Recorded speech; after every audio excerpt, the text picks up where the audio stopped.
The morning my mother called, her voice was sweeter than usual. Too sweet, the kind that already tells you something is wrong. She said the family was so excited for the wedding in Hawaii, and then gently slipped in the real message, honey, we forgot to book your plane ticket and your hotel room. Everything is sold out now. Just like that, I became the only member of my own family who apparently didn't belong at my sister's big day. No seat, no room, no place. I didn't argue, I didn't cry, I simply said, that happens. And the moment I hung up, something inside me went quiet, cold, almost peaceful. Because when a family forgets you that easily, it tells you everything you need to know. What they didn't expect was this: I didn't stay home. I didn't sit and watch their joy from a distance. I vanished.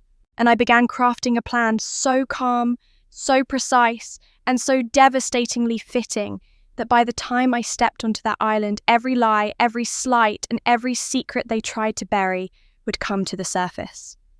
If you stay until the end, you'll see exactly how a forgotten daughter becomes the one person they can never ignore again. My name is Melissa Gray. I'm 36 years old and I work as a project manager for a financial firm in Seattle. People often assume my life is quiet because I don't talk much about it, but the truth is I've built a steady, peaceful world for myself, one built on long hours, strong discipline, and the determination to stand on my own 2 feet.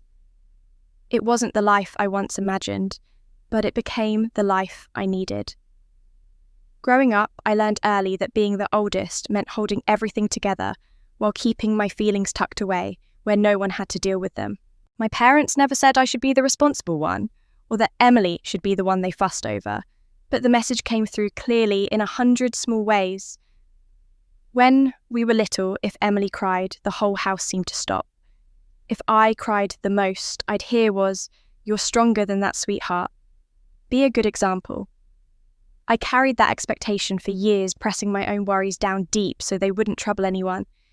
And like any well-trained habit, it followed me into adulthood.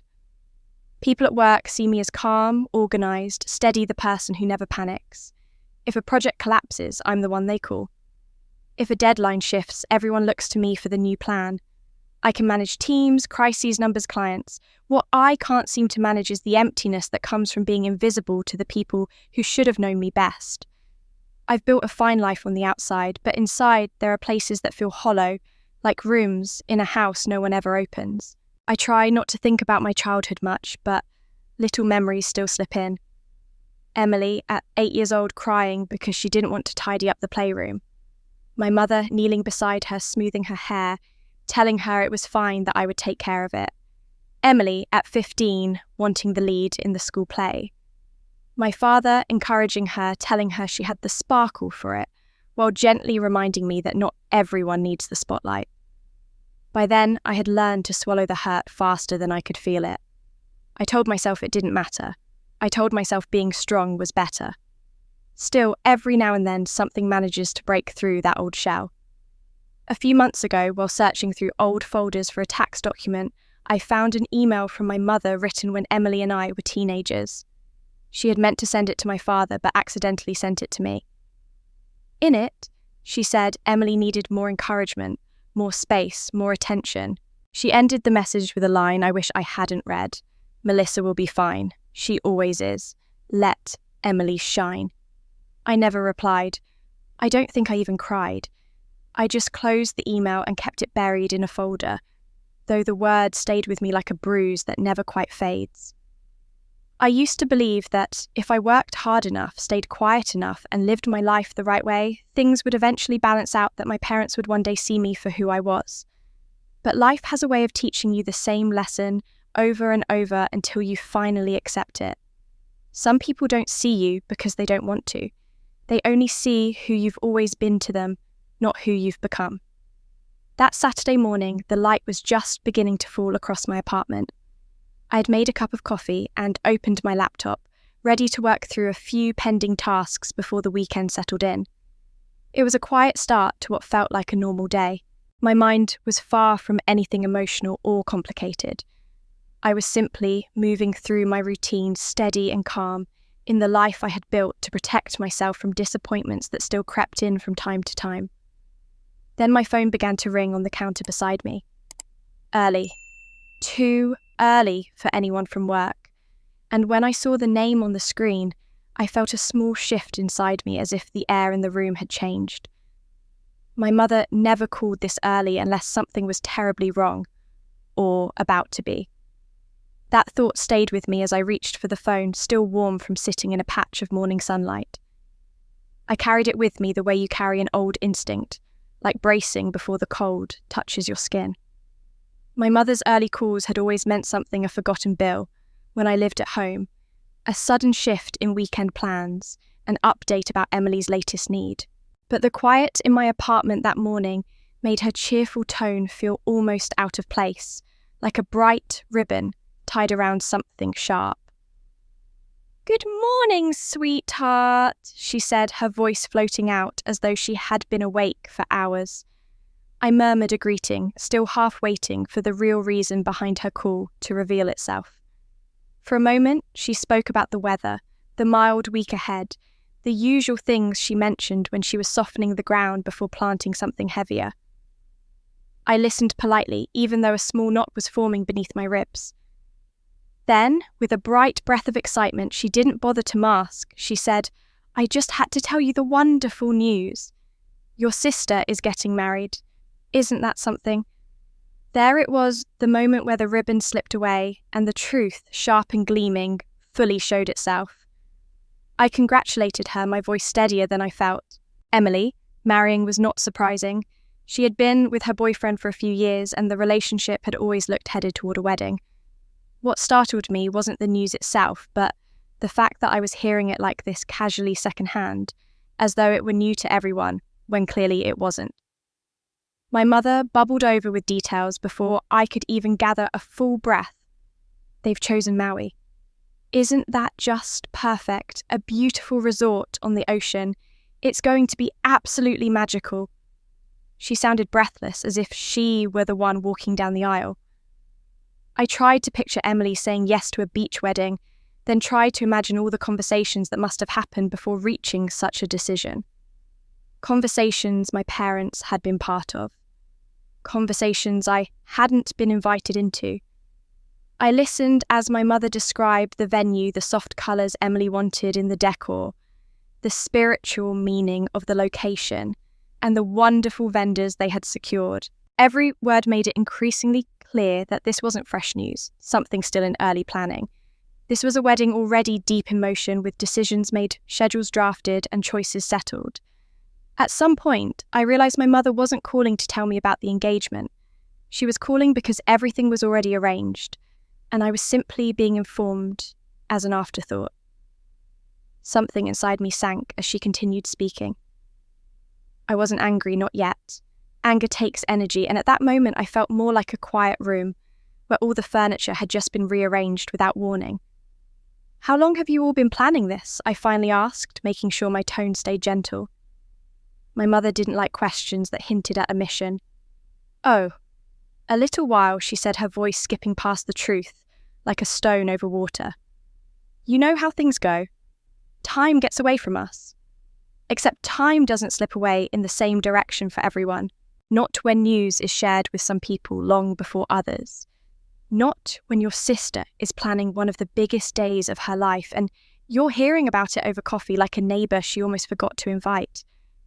I swallowed my hurt and murmured something supportive. I wasn't sure she heard it because she was already moving on to the next detail. She told me what relatives would be attending, what activities they had scheduled in the days leading up to the ceremony, and which side of the family had booked rooms on which floor of the resort. From the way she spoke, it almost sounded as if I had been part of these discussions, as if she were including me in something I had already missed. While she talked, my phone buzzed softly. A text had come in from Emily. I didn't open it right away. My mother was still speaking, and I didn't want her to hear the shift in my breath, if the message said what I suspected it would. When she finally paused to take a breath, I glanced at the screen. "Hope you can make it if you're not too busy." That was all. No exclamation points, no warmth, no "I can't wait to see you there." Just a small sentence, light and polite, written. The way you'd text a coworker you weren't sure would show up for the office potluck. It stung more than I wanted it to. Not because of the words themselves, but because they confirmed something I had been trying to ignore during the call. Emily had known I was out of the loop, and she hadn't said a word. I typed a brief congratulations and nothing more. I didn't trust myself to write anything else without revealing more than I was ready to. My mother was still talking when the silence between her sentences began to change shape. I felt it before I understood it. She was gathering herself, preparing to say something she wasn't sure how to deliver. My mother rarely hesitated unless she was about to step on delicate ground, my ground. "You'll come, won't you?" she asked finally, though it was clear she had already assumed the answer. She always assumed I would fall in line. I told her I'd like to. She sounded relieved, as if I had agreed to something complicated rather than something any sister might naturally want. I tried to keep my voice even, tried to keep the edges smooth. I didn't want to sound wounded or uncertain. I didn't want to give her that power. So, I asked the simplest question, the one any normal family would expect. "What's the plan for travel?" That was when her cheerful tone faltered. It was faint, but after years of listening for those shifts, I could hear it clearly. It was the sound of someone choosing their words, the ribbon returning to the sharp edges. She exhaled slowly, a little too carefully. Then, with a softened, almost apologetic voice, my mother added one more detail that made my heart tighten in my chest, as if the room had narrowed around me. And that was when she said it. Her words echoed in my mind as I held the phone to my ear, aware that the moment I'd been trying to avoid had finally arrived. I had felt it building during the call, the way a sudden, cold draft tells you a door is about to open. Even before she spoke, my body tightened slightly, almost bracing itself for the shape of the truth. And when she finally released it, I felt that familiar old blend of shock and recognition, because part of me had known something like this was coming, even if I didn't want to admit it. "About the travel arrangements," she said, pausing as if those words alone required caution. "You'll need to sort those out on your own." She said it with a softness that didn't soften anything. If anything, it made the message feel sharper, as though she believed gentleness could disguise intention. I repeated the words in my mind, giving them enough space to settle. My situation in that moment was painfully clear. I was the daughter who had always been expected to adapt, the one who filled in gaps so others didn't have to. At 36, with a stable job and a quiet life built on my own terms, I still stood in the same old family role, useful when needed, invisible when not. I felt it pressing down on me again, that unspoken expectation that I would simply nod and accept whatever came. So I asked evenly, "You didn't book anything for me?" It wasn't a complaint. It was just the one question I needed answered plainly, without the layers of suggestion and excuse she often used to soften the truth. My mother cleared her throat, her voice warm but distant in a way that felt practiced. "Well, we figured you'd handle your own arrangements. You're so independent, sweetheart. You always have been. It just made sense." There it was, the explanation that disguised itself as praise, but landed more like dismissal. I knew that tone well. Independence had become the family's favourite word to use when they wanted to justify leaving me out. As if handling things alone meant I preferred to be alone. It didn't, but that subtle difference had never mattered much in our household. I was quiet for a moment, letting her words settle around me. On the other end of the line, she added quickly, "Everyone else already sorted theirs out. You know how people get excited about these things. Everyone else. Sorted out. Without me." I tightened my grip on the phone, feeling something inside me falter, though I kept my voice steady. My father's voice suddenly joined the conversation, faint and distant in the background. My mother must have put the call on speaker. That happened sometimes when they talked about family matters. I had never liked it, but I had never said anything either. His tone was mild, almost apologetic, but it carried that same familiar indifference. "We didn't know if you wanted to come," he said. "You're always busy. We figured it might be easier for you this way." That sentence landed with more weight than he seemed to realize. It amazed me how easily assumptions like that were spoken, how effortlessly they used my quiet nature as proof that I didn't care. I had never once said I didn't want to be part of the family. I simply didn't compete for their attention the way Emily did. I had learned long ago that competing was pointless, but wanting something and fighting for it are not the same thing, and I had wanted to be included more times than I could count. I swallowed a breath, feeling it catch slightly against the inside of my chest. I would have appreciated being told earlier, I said softly. I didn't even know the date until today. There was a small pause, the kind that suggested they weren't prepared for me to say anything that clear. My mother quickly filled the silence with a lighter tone, trying to shift the energy. Oh, honey, it's fine. Everything is nearly full now. There's not much left to sort out anyway. Before I could respond, my phone buzzed again. Another message from Emily. I didn't open it right away, but the preview was visible at the top of my screen. Mum says you're asking about travel. You know you usually prefer making your own plans. Hard to predict with you. Hard to predict. The words echoed uncomfortably. That was the thing about being quiet. People often mistake it for being distant, and then they reshape your whole identity around that misunderstanding. Emily had always seen me as the one who liked to stay out of things. She didn't seem to understand that my silence wasn't preference, it was survival. I finally opened her message fully. It was short, almost casual, as if she were commenting on the weather, instead of acknowledging that I'd been left out of one of the biggest events of her life. I typed a brief answer telling her I'd only just heard about the trip details and was trying to understand what options were left. I almost added more, but I stopped to myself. I didn't want to reveal anything she could twist into another comfortable misunderstanding. My mother continued talking on speaker, explaining how fast the bookings had filled, how they had moved quickly to secure everything weeks ago. Weeks. That small detail told me the rest of the story. They had been in motion long before this call. They had arranged rooms, planned activities, organised schedules. They had thought of every detail except me. A part of me tried to reason through it. Maybe they truly thought I'd be too busy. Maybe they wanted to spare themselves the trouble of coordinating with me. But beneath those possible excuses was something undeniable. If I had mattered enough, they would have included me without hesitation.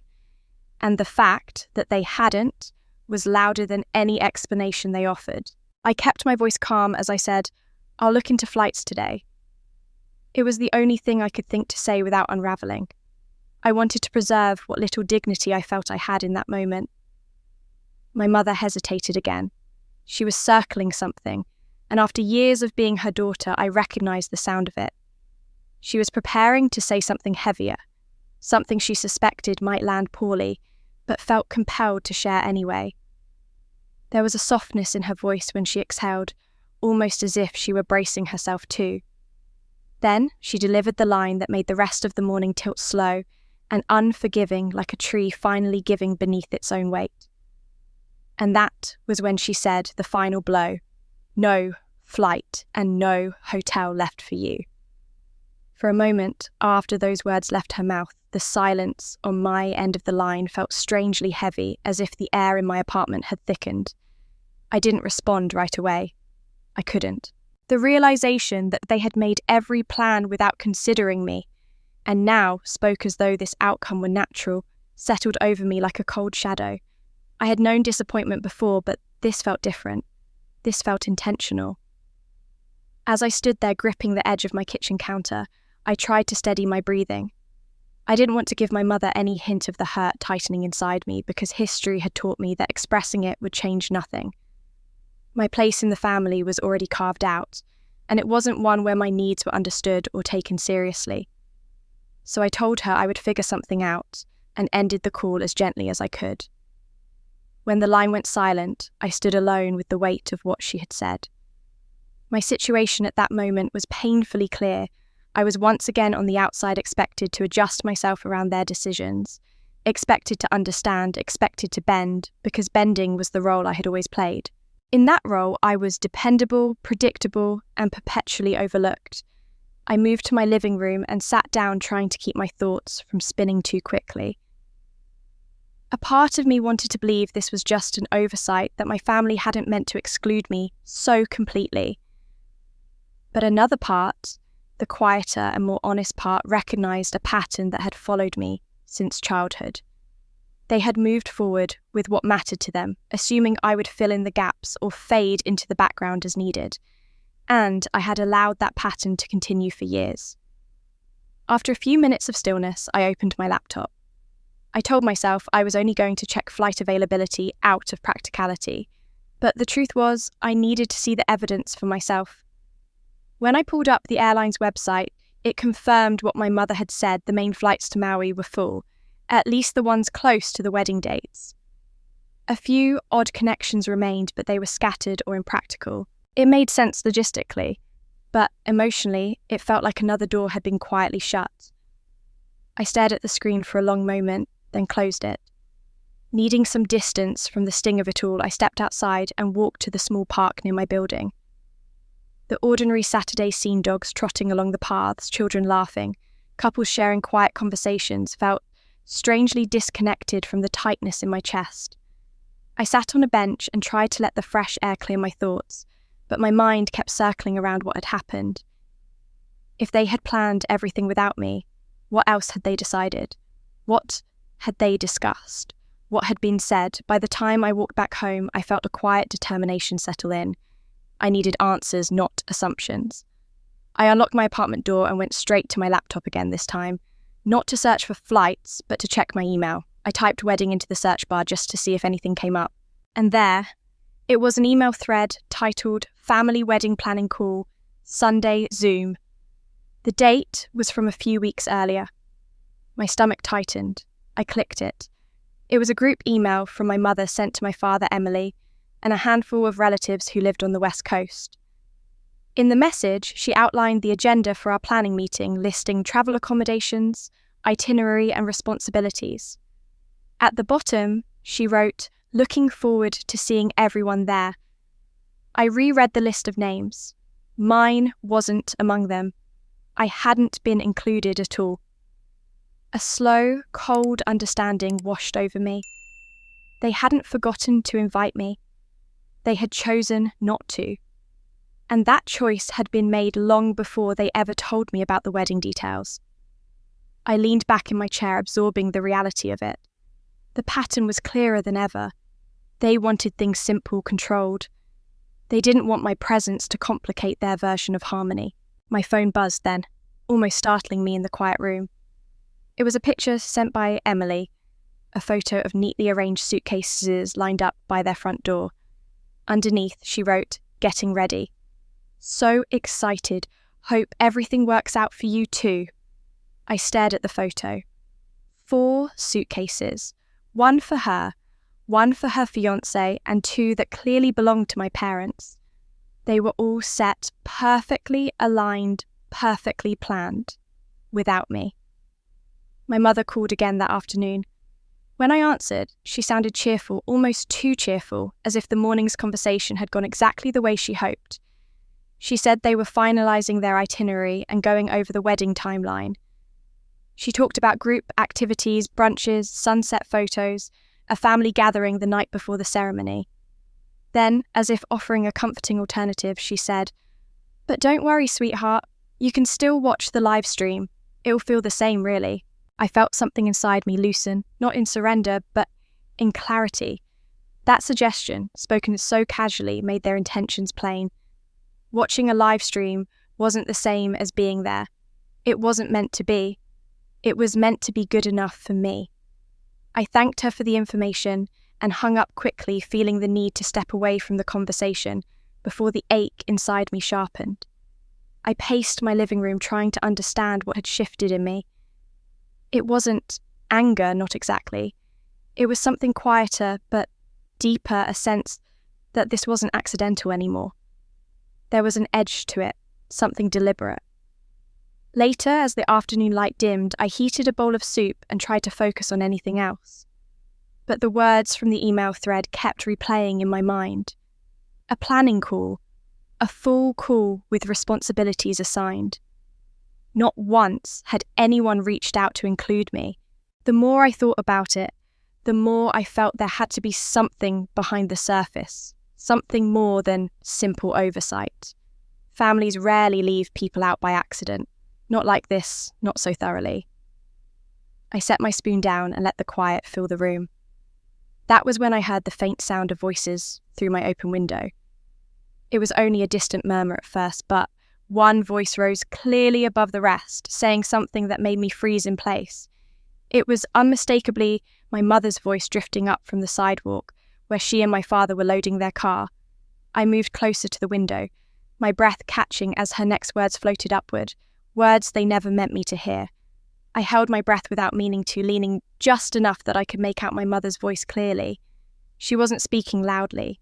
It was the natural tone she used when she thought no one important was listening, the tone she saved for small, comfortable truths. My father stood beside her, their suitcases lifted into the trunk, with the ease of long-practiced teamwork. They were preparing to leave for the airport, unaware that every word was drifting upward toward my open window. "Just don't remind her," my mother said, as if the topic had been mentioned many times before. "She'll stay home if we don't bring it up again." The word she hung in the air for a moment before landing with a quiet sting. She meant me. She wasn't even trying to hide it. My father hummed a vague sound that could have meant agreement or indifference. I strained to hear more. What struck me most wasn't that she had said it, but how casual it sounded, as though the plan had already been settled long ago. My mother wasn't speaking as someone who felt guilty or conflicted. She sounded certain, almost relieved. Then I heard Emily's voice. I hadn't realised she was there until that moment. She must have stepped outside while I was focused on my mother. Her voice rose lightly as she helped wedge a smaller suitcase into the back seat. She said something I couldn't catch. Then her words became sharp and clear, slicing through the cool afternoon air. "If she comes, the energy will get weird." Those words froze me in place. The energy. My presence. The suggestion that simply by being in the same space, I would disrupt something important. I had heard that logic my entire life in different shapes and softer tones. Growing up, it was expressed as, "Let your sister have this one," or "Don't make things difficult," or "Just go along. We don't want tension." As adults, it became a polite silence. Conversations that moved around me, never through me. But hearing it spoken so bluntly, so confidently, struck something deeper than old wounds. It was the first time I heard them acknowledge the belief outright. To them, I was not a daughter or a sister who belonged at the wedding. I was a variable to control a potential disruption.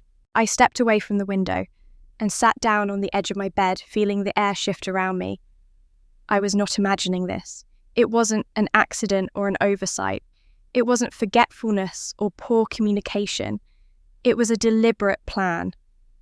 They believed my absence was better for everyone, and they had acted on that belief long before telling me the truth. After a moment, I felt a small vibration from my phone on the nightstand.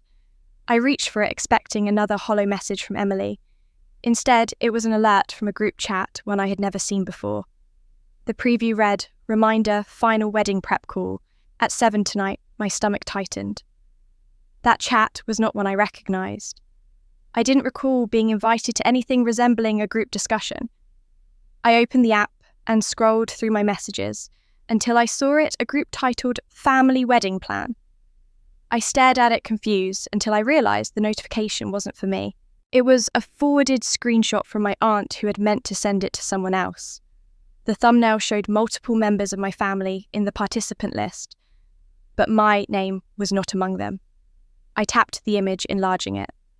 There were my parents, Emily, 2 uncles, a cousin, even a family friend who had known us since childhood. There were agenda notes, assignments, reminders about rehearsal schedules. Underneath one message, my mother had written, "We'll keep Melissa updated later as needed." As needed. Not included. Not invited. Not part of the planning. They had created a separate space to coordinate everything deliberately, leaving me out from the beginning.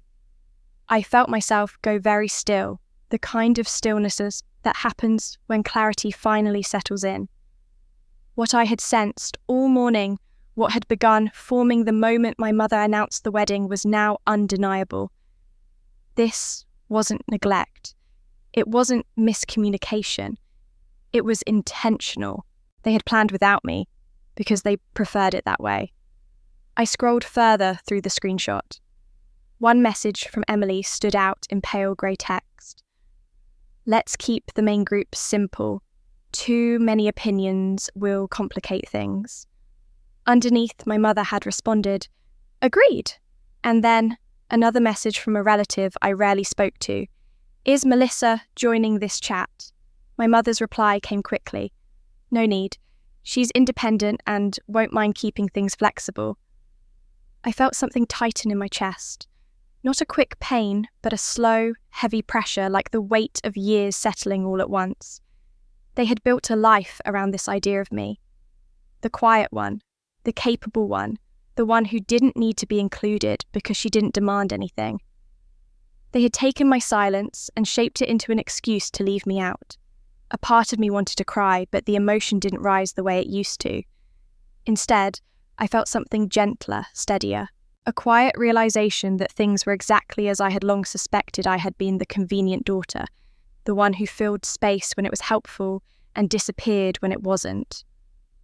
I wasn't angry, at least not in the way anger usually feels. This was something different. It was a settling, a coolness, the kind of inner shift that comes when the truth finally matches the feeling you've carried for years.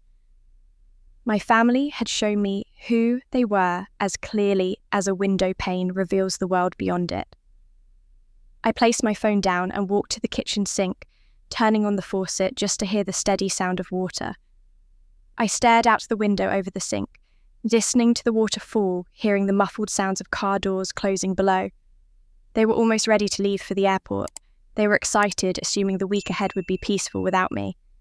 What they didn't know was that something inside me had quietly changed. It hadn't broken. It had become sharper, clearer. I turned off the faucet and let the silence wrap around me like a thin veil. My family believed I would stay silent, stay home, stay invisible. They believed the old version of me was still standing here. But something inside me was stirring in a way I couldn't ignore. And instead of breaking down, instead of falling into old habits of accepting whatever they handed me, I whispered the words that surprised even me. Words that left my lips with a calmness that felt new and certain. That's fine. Those 2 words lingered in the quiet of my apartment long after they left my mouth. They didn't sound like resignation, and they didn't feel like acceptance. They came out steady, low, almost foreign, as if they belonged to a version of me I had only just met. When I said them, something in me settled with a clarity I hadn't felt in years. I stood there for a moment, aware of the steady hum of the refrigerator, the faint sound of traffic outside, and the heavy quiet inside my chest. The person I had been for most of my life. The quiet daughter. The easy daughter. The one who absorbed disappointment until she felt hollow, was still there, but she was no longer in control. I walked back to my bedroom and sat down on the edge of the mattress. My phone buzzed from where I had placed it earlier, a faint reminder that the world outside my 4 walls still expected reactions, explanations, and gentle replies. I didn't reach for it. Instead, I turned it face down and held it that way, until the buzzing stopped. Then I powered it off completely. The silence that followed wasn't frightening or isolating. It felt like the first clean breath after being underwater for too long. Sitting there, I let myself feel the simplicity of the moment. No escaping, no rationalizing, no excusing anyone's behavior, just acknowledging it. And as I sat in that stillness, the truth unfolded in my mind with painful clarity. My silence all these years hadn't kept the peace. It had simply allowed the mistreatment to grow unchecked. I had thought that by not challenging things, by letting comments slide by, swallowing disappointments without complaint, I was choosing empathy or maturity. But now, with the evidence of that secret group chat still fresh in my mind, I saw what my silence had really become: permission. Permission for them to shape me into the role that suited them best. Permission for them to forget me until I was convenient. Permission for them to assume I didn't need what everyone else seemed to receive without question. It wasn't that they didn't know I existed. It was that they didn't think my feelings changed anything. Perhaps that had been the case when I was younger, when speaking up only seemed to create more trouble, more tension, more reasons to minimize myself. But I wasn't a child anymore. I had built a life that worked. I had a home that was mine, a career I had carved out through my own discipline. And still the old family patterns had managed to curl themselves around me the moment they reappeared. The weight of it struck me so clearly that I felt a warmth behind my eyes. Not quite tears, but something close. I blinked slowly, not fighting what I felt, simply letting it move through me. The betrayal of the last 24 hours had cracked open years of smaller moments I had pushed away, and for the first time I allowed them to have their place. I wasn't trying to bury anything anymore. I was simply recognizing the truth this hurt because it mattered. It mattered because I had wanted so badly, for so long, to be treated as though I belonged. But now I felt something shifting in the deepest part of me. This betrayal, this deliberate exclusion, had become a turning point. I could sense it, steady and unmistakable. There are lines a person can endure, and then there are lines that mark the moment you realize you will not carry the weight of other people's choices anymore. This was that moment. This was my limit. As the truth settled, something else rose behind it, a quiet resolve. Not anger, not revenge in the loud, destructive sense. Something calmer, clearer, far more controlled. I felt it as a slow warmth spreading through my chest, a certainty forming beneath the hurt. I wasn't going to argue. I wasn't going to plead. I wasn't going to ask them to include me, because asking would only reinforce the role they had already assigned me. Instead, I was going to move on my own terms. I stood up, walked to my desk, and pulled out the chair. The apartment felt different, now still quiet, but the silence had shifted. It felt like a blank page waiting. I opened my laptop, and the cool light of the screen reflected against my hands as I placed them on the keyboard. This wasn't about proving anything to them. It wasn't even about attending the wedding anymore. It was about reclaiming a part of myself I had let them shape for too long. I thought again of the suitcases they had packed without me, the planning call I hadn't been invited to, and the words I'd overheard, "If she comes, the energy will get weird." I repeated that sentence once in my mind, not with pain, but with a strange, calm acceptance. That was how they saw me, and maybe how they always had. But that view no longer had to define me. They could believe whatever made their lives easiest. I didn't have to stay in the shadows they had drawn around me. My laptop screen brightened as it loaded. I glanced around the room, taking in the neat stack of books on my side table, the framed photograph of a hiking trail I had taken alone last spring, the simple order of my home. This was my space, my life, and I didn't need anyone's permission to take the next step. I pulled in a slow breath and opened my browser. My fingers hovered for a moment over the keys, not out of hesitation, but out of intention. This wasn't a decision I was making out of hurt or impulse. It was a decision I was making for myself to take back the agency I had quietly given away for years. Their plan had been to keep everything tidy, predictable, uncomplicated. They wanted a wedding without me in it, believing my absence would make everything smooth. They wanted me silent. They wanted me home. And maybe that used to be enough to keep me in place. But not now. Not anymore. The room was still the air calm, the light of the screen reflecting in my eyes as I finally moved my hand and began typing in the search bar. My resolve didn't waver. My breath didn't shake. There was no doubt, no question, no lingering hesitation. I was going to Hawaii, not for them, for me. And with that quiet certainty, I pressed enter. I started searching for flights to Maui.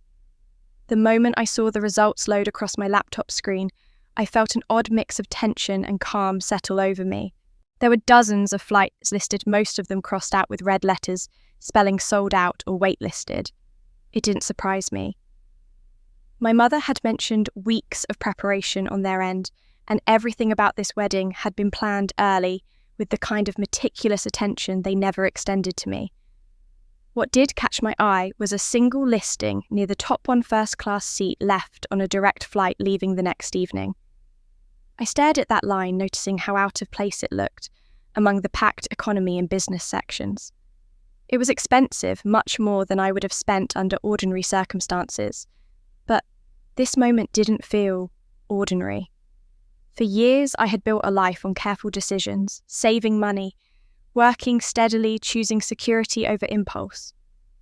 I had promised myself never to struggle the way I had seen other people struggle, but being careful had also meant hiding what I was capable of, even from myself.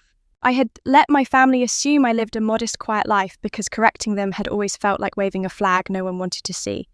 I had never shown them the full shape of who I had become. Sitting in front of my laptop, seeing that single seat, waiting like a dare, I realised that choosing it wasn't about showing anything to them.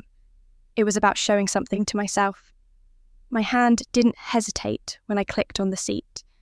The number on the screen didn't frighten me. I knew what was in my accounts, knew how many years I had worked overtime, how many promotions I had earned quietly, how many small sacrifices had led me to a place of stability. I typed in my information, entered my payment details, and pressed to confirm without once doubting whether I should. When the confirmation email appeared, I stared at it for a long moment, letting the reality sink in. I was going, and I wasn't going on their terms. With the flight secured, the next step felt almost natural. I opened a new tab and typed in luxury resorts in Maui. My family had chosen a mid-range hotel based on convenience and affordability for the relatives travelling together. I knew exactly which resort they had chosen, because my mother had described it earlier with pride.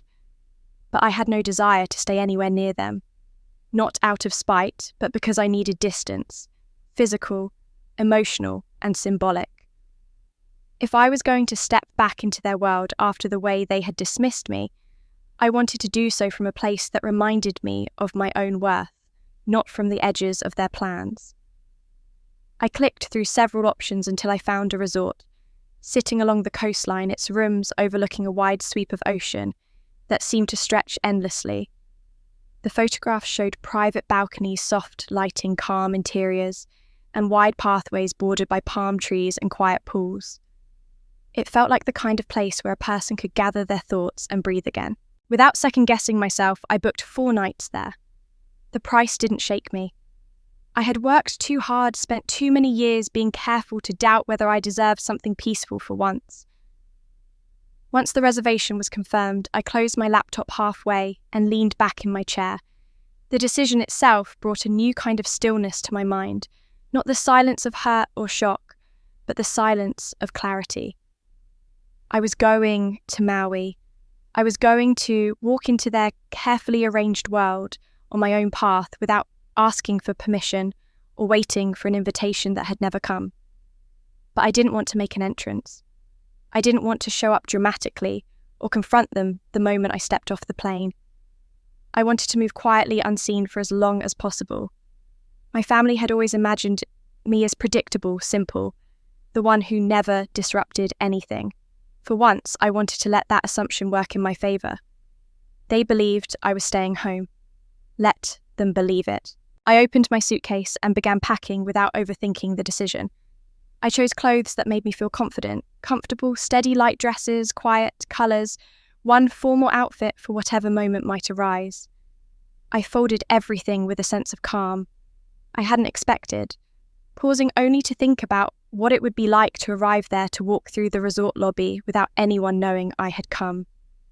I imagined walking along the beach at sunset, letting the ocean clear my mind, while they carried on believing I was thousands of miles away. The thought didn't bring satisfaction in a vengeful sense. It brought a sense of grounding, as if I were reclaiming something gently, piece by piece. I wasn't planning on confronting anyone immediately, and I wasn't interested in dramatic scenes. I wanted space to see things clearly, to choose my actions intentionally, not as reactions to their behaviour. I wanted to arrive on my own terms and reveal nothing until the moment felt right. When I finished packing, I zipped my suitcase and stood it upright by the door. The quiet of my apartment settled around me again, but it felt different from the quiet earlier in the day. Before, the quiet felt like a reflection of being left out. Now it felt like a reflection of taking control. I walked back to my desk and opened my laptop once more, not to second-guess anything, but to review the last few messages I had received before turning off my phone. The words from my mother, my father and Emily floated in my memory, each one revealing a piece of the truth. They believed they knew me. They believed they understood what I would do. And in that belief they had written me out of their plans with an ease that should have hurt more than it did. But instead of feeling small or forgotten, I felt something else taking root, a quiet determination that I had not recognized in myself before. I wasn't just going to show up in Hawaii. I was going to be present in a way they had never expected, not loudly or dramatically, but with a steadiness that came from knowing I no longer needed anything from them. I closed the laptop and let my hands rest in my lap. The sense of direction I felt was stronger than anything I had known in years. I was no longer waiting for a place in their world. I was stepping into my own. But as I sat there letting the soft evening light fill the room, a new thought came to me, quiet, deliberate, and unexpectedly sharp. Going to Maui was only the beginning.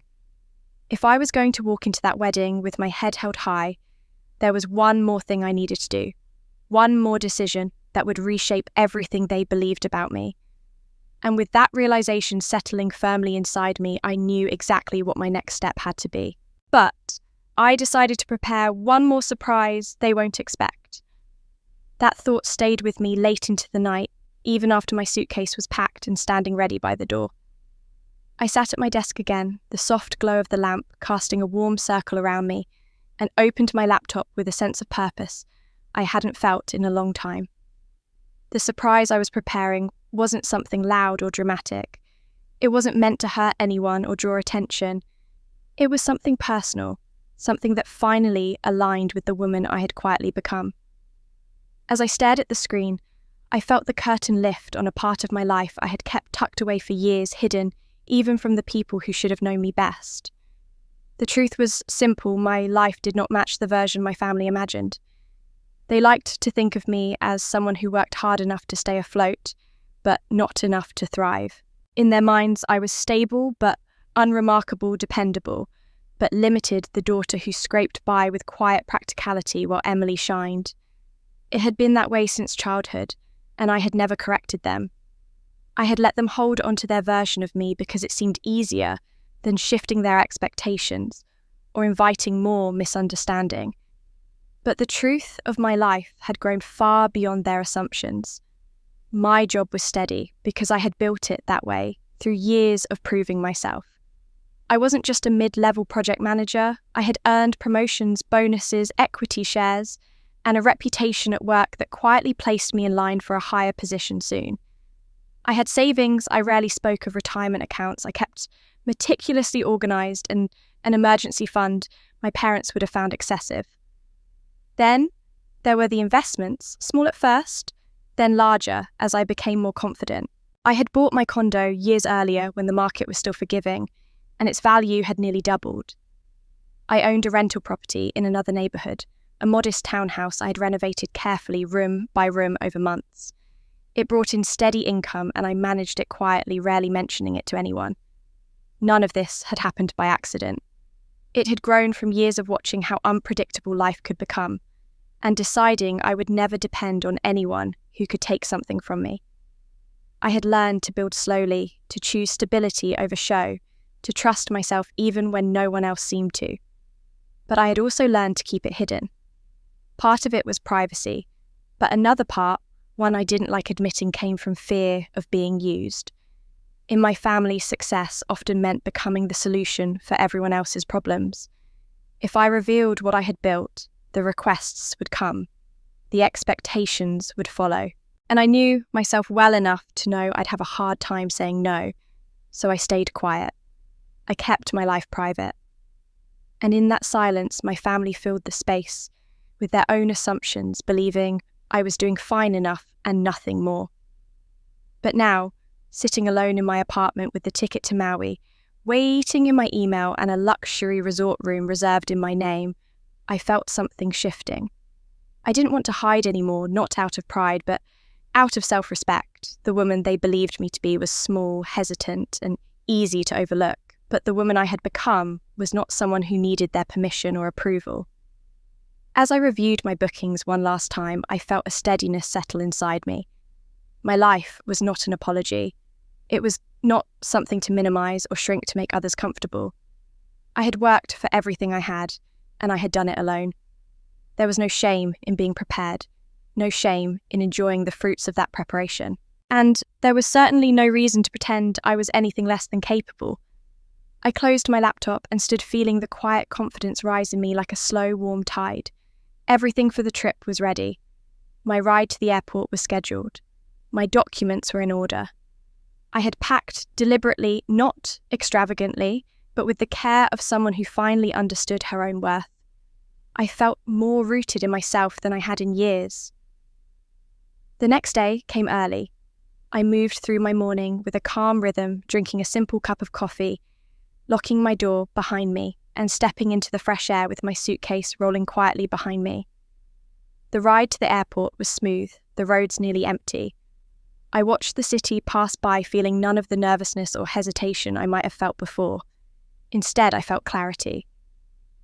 At the airport, I checked in with ease, the first-class line moving quickly. When I received my boarding pass, I held the small piece of paper for a moment, feeling its weight. Not the physical weight, but what it represented. It symbolized choice, not theirs, mine. Boarding the plane, I stepped into the cabin and found my seat near the window.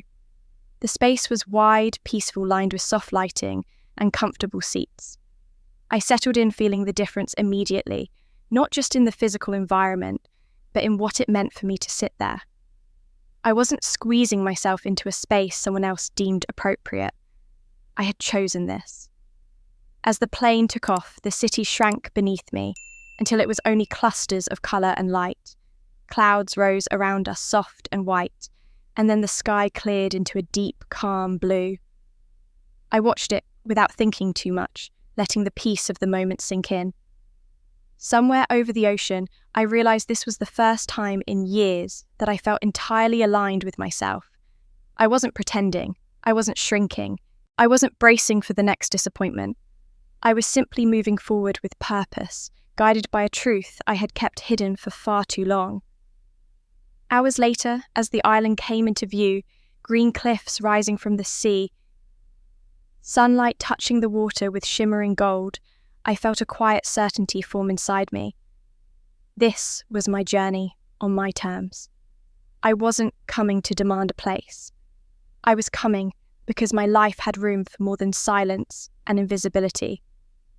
The wheels touched the runway with a gentle thud, and I exhaled steady and sure.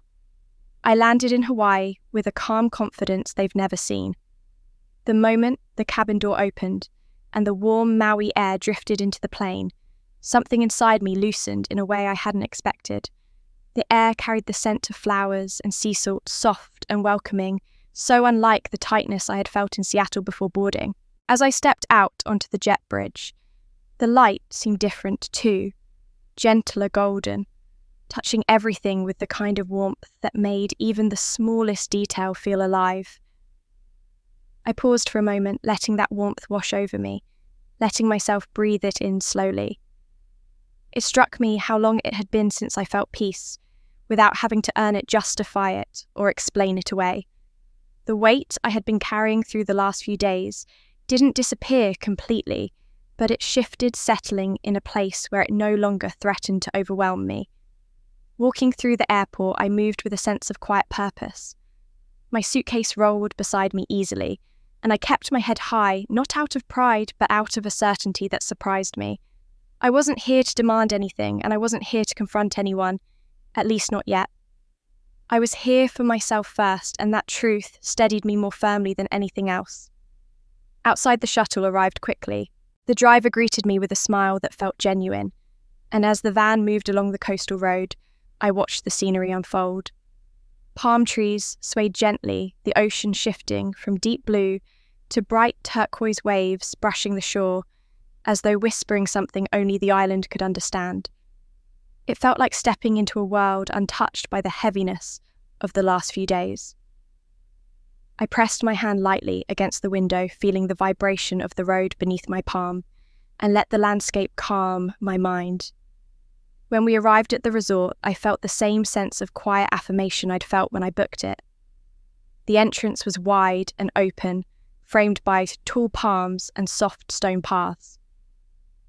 Inside, the lobby smelled faintly of orchids and sandalwood.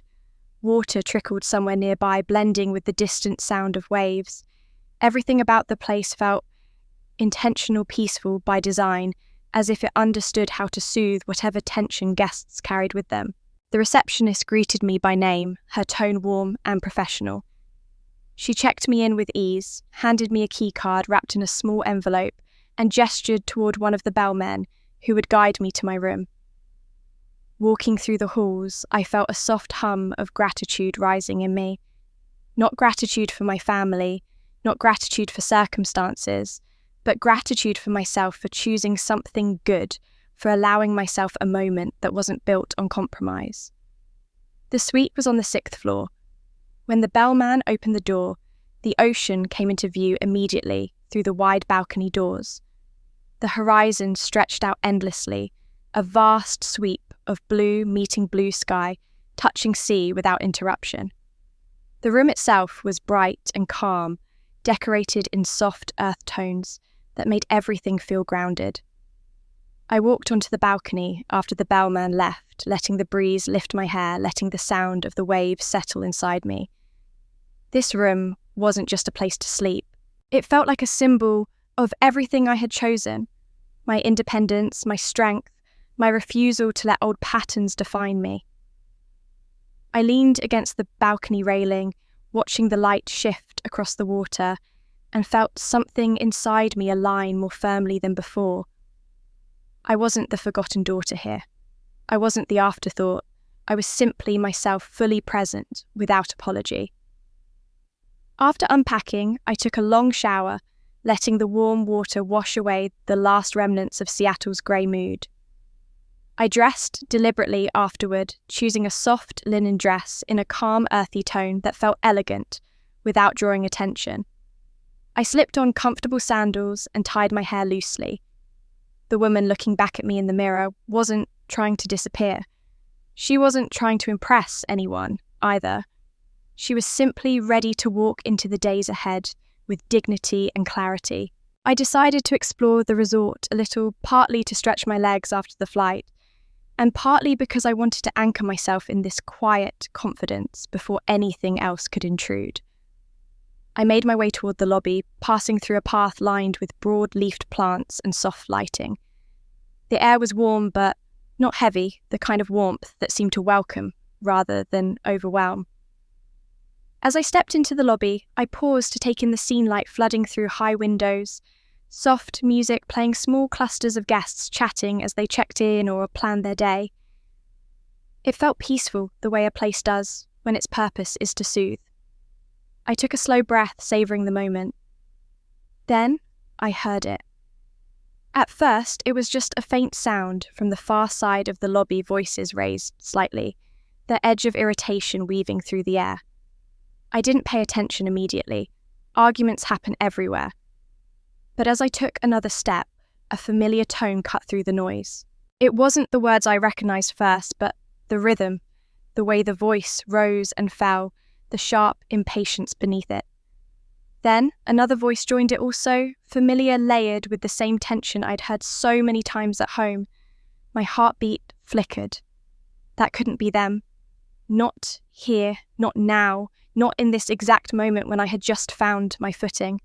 I moved closer, not out of curiosity, but out of the kind of instinct that draws you towards something unavoidable. The voices grew clearer with each step I took. My father's tight with frustration, my mother's strained and sharp.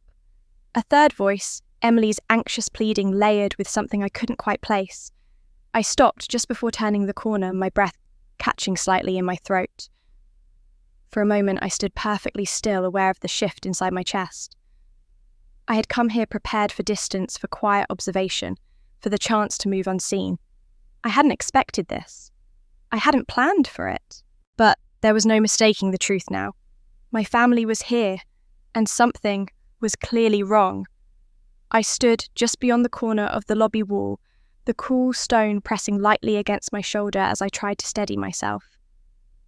I had imagined many scenarios in Maui, but none of them involved running into my family within minutes of arriving at the resort. I had expected days of quiet distance, a careful, deliberate path that allowed me to see the situation before stepping anywhere near them. But now, hearing the familiar tension in their voices, I felt my plans shift under my feet. The calm confidence I'd carried off the plane didn't vanish, but it settled into something more focused, more alert. I was here, and whatever they were dealing with, it had already begun without me. Slowly, I stepped forward until I could see them clearly. My mother stood near the check-in counter, her hands fluttering the way they did whenever she felt her control slipping. My father leaned over a stack of papers, his reading glasses pushed halfway down his nose, while Emily paced in a tight circle a few feet behind them. Their expressions told a full story before any words reached me, frustration pulling at my mother's mouth, confusion settling into my father's brow, and the sharp, anxious energy radiating off Emily like heat. I kept my distance half hidden, behind a column, not out of fear, but out of a desire to observe before acting. It felt strange to stand there unseen, a witness to their struggle when they had tried so hard to shut me out of the entire event. Still, I stayed quiet, letting the scene unfold. A resort employee stood across from them holding a tablet and speaking in a calm, apologetic tone. Your luggage was expected on the earlier shuttle from the airport, but the airline informed us it missed the transfer. They're locating the bags now, and we expect them on the next shuttle, possibly later tonight. My mother pressed a hand to her chest. Later tonight? That's unacceptable. We have the bridal brunch at noon tomorrow. My dress is in that suitcase. So are our shoes. So is Emily's backup dress. This is ridiculous. Emily stopped pacing long enough to add, my makeup bag is in there too, and my hair tools, and the bridesmaid gifts. The employee nodded politely, offering the kind of practiced sympathy that came from dealing with many versions of this same conversation. I understand, Mum. We're doing everything we can to retrieve your belongings as quickly as possible. I've also placed a priority flag on the search. My father sighed heavily, turning to my mother. It'll get here when it gets here. We can't do anything else. But my mother shook her head firmly. This is not how the weekend is supposed to start. Everything was planned perfectly. We can't have these kinds of disruptions right now. I almost smiled at that. The irony wasn't lost on me. They'd left me out entirely to keep things simple, only to find themselves tangled in chaos, before the weekend even began. Before anyone could calm her, another employee approached with a tablet of her own. Mr. and Mrs. Watson, I'm afraid we have another update regarding your rooms. This time, the woman spoke carefully, as if bracing for impact. My father looked at her sharply. What do you mean? She took a slow breath. It seems the room adjustments that were submitted last week didn't process correctly. The suite you requested was reassigned, and the 2 adjoining rooms you wanted are no longer available. My mother's face paled. What adjustments? I made only one change. I told you, people, that my sister wasn't coming and we no longer needed the extra room. I sent it in writing. The woman checked the notes on her tablet again. It appears that additional changes were submitted after that. Modifications to arrival times, room placement, and occupancy numbers. Those changes affected your entire reservation block. My father blinked in confusion. Who submitted those? The woman hesitated. The request came from the same email address on your file. The look my mother gave him implied she believed he had made an error. The look he gave her suggested the opposite. Their silent dispute flickered back and forth for several seconds. I knew that dance well. I had seen it all my life, each silently accusing the other, while refusing to say the words out loud. Meanwhile, Emily rubbed her temples. So, what rooms do we have? The resort employee stepped aside and gestured toward a map on the counter. We've placed you in 2 separate rooms on different floors for now. The suite you requested is not available this weekend. My mother exhaled as if struck. But that suite was for Emily. She needs space for hair and makeup. She needs room for her bridesmaids. This is a disaster. Emily's voice trembled. Mum, what are we supposed to do? Everyone's arriving tomorrow. The schedule is already tight. As if things couldn't worsen, a third staff member approached them with a forced, polite smile. I'm so sorry to interrupt, but I've been trying to reach you. The wedding vendors you scheduled for tomorrow morning are running behind on another event. They're asking to shift your timeline by at least 2 hours. My mother's mouth fell open. 2 hours? That throws off the entire rehearsal plan. We have back-to-back appointments. We can't shift anything. The staff member nodded sympathetically. I understand, but the vendors are requesting flexibility. Emily let out a frustrated sound, pacing again. This cannot be happening. Every single thing is falling apart. Why isn't anything working the way it's supposed to? My father rubbed the back of his neck, defeated. We'll figure it out. Let's just take a minute to breathe. But breathing was the last thing any of them seemed capable of. Their voices rose and fell, overlapping in frustration and confusion. The calm lobby air filled with the tension I knew all too well from childhood, the chaos that erupted when plans unravelled and expectations weren't met. Through it all, I stood just far enough away that no one noticed me. From my quiet vantage point, I watched the family that had pushed me aside to avoid complications now drowning in them. I should have felt satisfaction, but instead, I felt a strange mixture of detachment and clarity. Their struggles weren't my responsibility. Their problems weren't mine to solve. I had spent years trying to make things easier for them, smoothing over conflicts, stepping in quietly when tensions grew. But I felt none of that instinct now. I was simply observing. Then, as my family continued arguing at the counter, a movement near the lobby entrance caught my eye. A man stepped inside, a tall figure dressed in a simple, white linen shirt and khaki pants, scanning the room with a searching expression. It took me a moment to place him. I had only seen his photo once or twice, but recognition bloomed quickly. It was Emily's fiancé. He looked around the lobby, trying to locate the source of the commotion. His gaze moved slowly across the space, his brow tightening in confusion, at the sight of my parents' raised voices and Emily's frantic pacing. Then suddenly, his eyes shifted slightly to the left and landed on me. His expression froze, surprise flooding his face as clearly as if he'd spoken aloud. It wasn't confusion. It wasn't curiosity. It was something far deeper, something close to shock. Then I saw the groom noticing me, stunned. For a moment, the world around me seemed to tilt, not dramatically, but with a slow, subtle shift that made everything sharper. The groom's eyes locked onto mine across the lobby, his expression holding a kind of startled recognition, as though he weren't certain what he was seeing. I felt my breath catch, not out of nerves, but because I hadn't planned for this encounter not so soon and not under these circumstances. I had intended to move quietly to gather my footing before crossing paths with any of them. But now, here he was watching me as though I were a missing piece in a puzzle he hadn't realised was incomplete. He hesitated only a second before making his way toward me, weaving through clusters of guests and luggage carts with long, steady strides. I didn't move. I felt calm, rooted, almost detached, as if watching something unfold from the outside. When he reached me, he paused, searching my face the way someone tries to place a memory.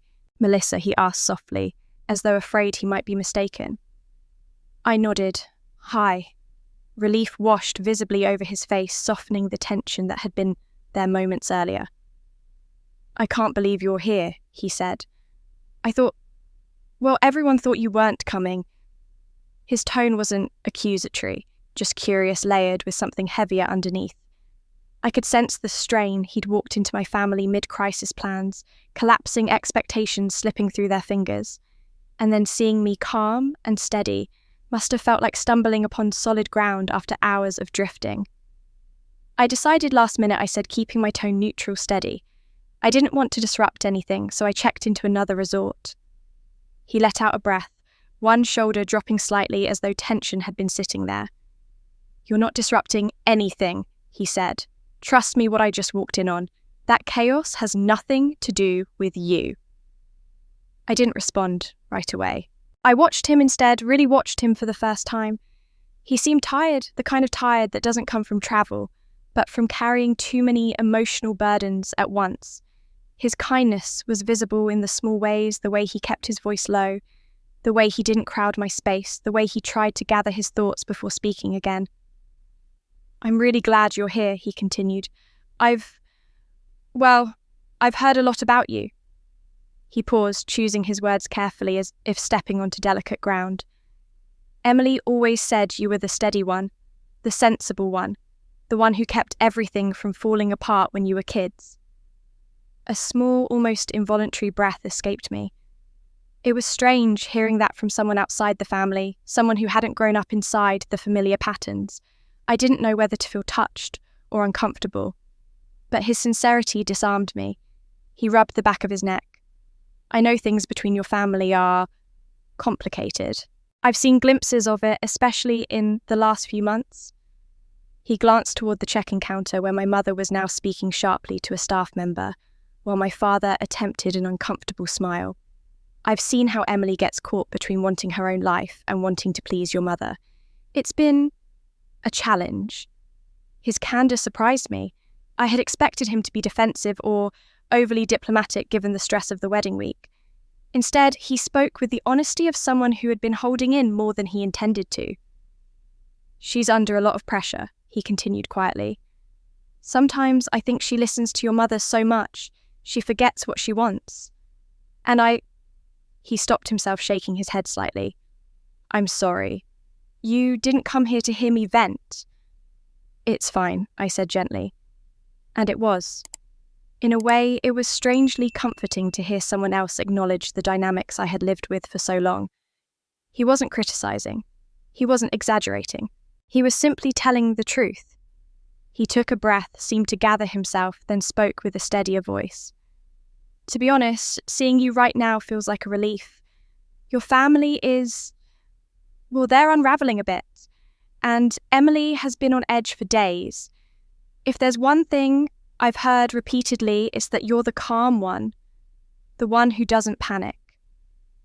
I looked at him, sensing the weight beneath those words. He didn't mean them as flattery. He meant them as an anchor. "I'm trying not to get involved," I said gently. "This is their event, not mine." "I know," he replied, meeting my eyes with a sincerity that caught me off guard. "And I'm not asking you to fix anything. But..." He glanced again toward the counter where the arguments were rising in volume. "I also know the next few days are going to be rough, and it would mean a lot to me at least if you stayed close, not to solve their problems, just to be around." The request surprised me, not because it was bold, but because it was kind, thoughtful, almost protective. For years, my presence in family settings had been treated as optional, something that didn't add much value. Hearing someone ask for it genuinely felt like stepping into a version of the world I hadn't known existed. "What makes you think my being around would help?" I asked, softly, genuinely curious. He gave a tired half smile, the kind you offer when you've stopped pretending everything is fine. "Because you don't feed the chaos," he said. "You calm it. Sometimes I think you're the only one in this family who knows how to breathe." I didn't know how to answer that, so I didn't.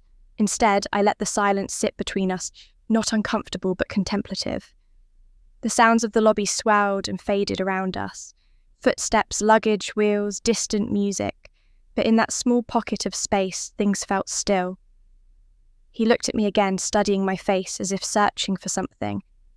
Understanding, maybe. Agreement, or perhaps just reassurance that he hadn't said too much. Finally, he spoke one more time, his voice lower, shaped by something like regret. "If you'd been here earlier," he said, "things might be different now." His words lingered long after he stepped away to rejoin the chaos near the check-in counter. I watched him go, feeling the weight of what he had said settle deep inside me. It wasn't meant as blame, but it carried a quiet truth I couldn't ignore. Things might have been different, not because I could have fixed everything, but because my absence had left a space wide enough for trouble to grow unchecked. Still, I didn't regret my choices. I had come on my own terms at my own pace, and I wasn't here to step back into old patterns of rescuing the people who had pushed me away. But his words stayed with me as I left the lobby and walked out toward the edge of the resort property, where a small garden looked out over the ocean. The late afternoon light stretched softly across the landscape. I found a bench tucked beneath a canopy of broad green leaves and sat there, letting the sound of the waves steady my thoughts. The ground beneath my feet felt stable. My breathing felt even. I needed a moment to absorb everything, not just the chaos I had witnessed, but the simple fact that my family's unraveling no longer felt like my responsibility. That realization brought a gentle calm that I hadn't felt in years. After sitting quietly for a while, I rose and made my way back towards the main building, with the intention of returning to my room. I moved carefully, not wanting to cross paths with anyone before I was ready. The path curved near a cluster of palm trees, and as I approached, I heard voices drifting from the other side. One belonged to Emily, shaken unsteady and lower than usual. I stopped instinctively, not hiding, but not announcing myself either. Her voice trembled in a way I rarely heard, stripped of the confidence she often borrowed from our mother. "I should have told her," Emily said quietly. "I should have said something. I knew it wasn't right." I stood frozen, unsure who she was speaking to, until I heard another voice murmur something softly. It didn't matter who it was. My attention was fixed on Emily's words. My heartbeat seemed to slow as I listened, the air around me suddenly thinner. "She didn't know anything," Emily continued. "Not the planning, not the calls, not the schedule. Mum wanted it that way, and I didn't push back. I should have. I knew she'd feel hurt if she found out." I felt my breath catch, but I remained still. This wasn't a dramatic confession. There was no defensiveness in her tone, no attempt to justify. It was raw, simple truth, one I had waited years to hear, and yet hearing it now left me with a complicated ache. "I didn't say anything when Mum told everyone not to remind her," Emily said. "I didn't stop her when she said Melissa would just make things harder if she came. I didn't stop her during the planning call either." Her voice broke slightly and she took a shaky breath. "I let it happen because I didn't want to fight again. I just wanted peace. I didn't think about how it would feel for her. And now she's here and I don't even know how to look at her." The honesty in her words struck me harder than any argument ever had. For years, I had believed Emily didn't notice how I was treated, or worse, didn't care. But now, listening to her, I realized she had noticed more than she let on. She just hadn't known how to act against the tide of our mother's expectations. "I hurt her," Emily whispered. "I hurt her just by staying quiet." My chest tightened. Hearing her say it so plainly felt both painful and strangely healing. It was a truth I had carried silently for most of my life, that silence can wound just as deeply as cruelty. But I hadn't expected to hear her admit it so clearly. I took one small step forward, not enough to reveal myself, but enough to draw a breath that steadied me. My emotions swelled quietly, a mix of sadness, understanding, and something softer, something like compassion. Emily wasn't the mastermind of this exclusion. She was a frightened participant, swept along by a mother she'd never learned to disagree with. I had lived that life too when I was younger. I knew how suffocating it could be. I listened, letting her words settle into the space between us, though she didn't know I was there. She sounded lost, smaller than I had ever heard her. And despite everything she had allowed to happen, part of me felt the familiar pull to comfort her. But another part held me still. This wasn't my moment to step in. This moment belonged to her honesty, her reckoning, her quiet breaking. "I wish she knew I never wanted to hurt her," Emily said softly. "I just didn't want to upset Mum. I didn't want to deal with the yelling or the guilt trips or the wedding planning falling apart. I thought it would be easier this way. But it wasn't. It was wrong. Her voice trembled again. I don't know how to fix it now. Listening to her, I felt a deep, quiet shift inside me.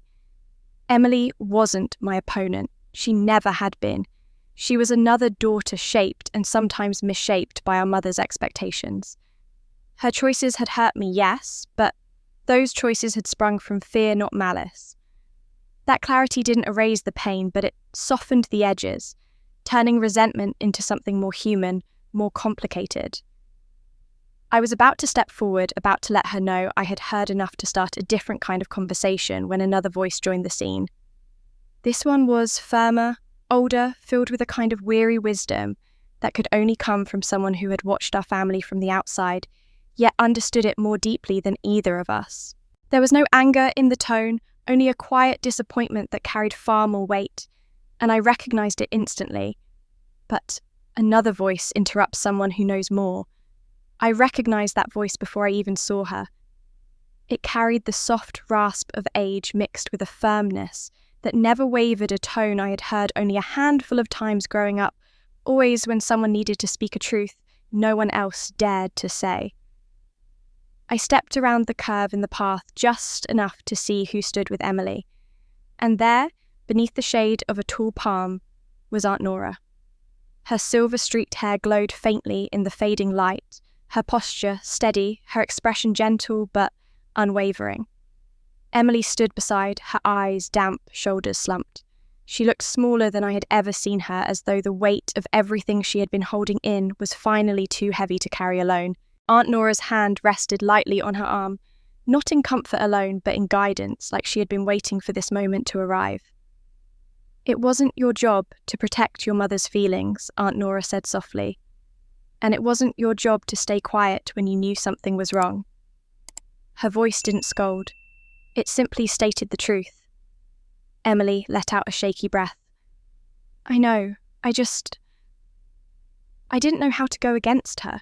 She pushes so hard, she plans everything, and when she gets upset, Aunt Nora nodded knowingly. She's always been that way, always afraid that if she let go of one detail, the whole world would fall apart. She paused, but Melissa was never the detail meant to be dropped. Hearing my name spoken so plainly made something in my chest tighten. I stayed where I was, still unseen yet unable to leave. Emily wiped her eyes. Mum says Melissa doesn't mind, that she prefers to handle things alone. Aunt Nora's brows lifted slightly. And you believed that Emily looked down ashamed. I guess I wanted to. It made everything easier. I didn't want to stir anything up before the wedding. Aunt Nora sighed softly, the kind of sigh that carries years of watching people repeat the same mistakes. Your mother didn't invent that idea out of nowhere.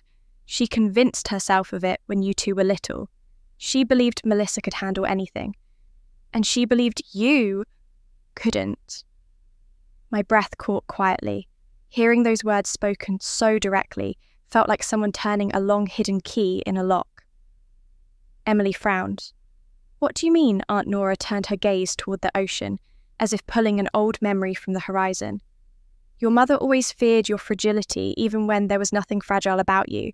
She was terrified you'd break emotionally, socially, academically. So she hovered, protected, intervened. And the more she hovered, the more she convinced herself you needed it. Emily's face shifted to confusion, blending with something like recognition. And Melissa, she asked quietly. Aunt Nora looked toward the path, the direction where I stood hidden.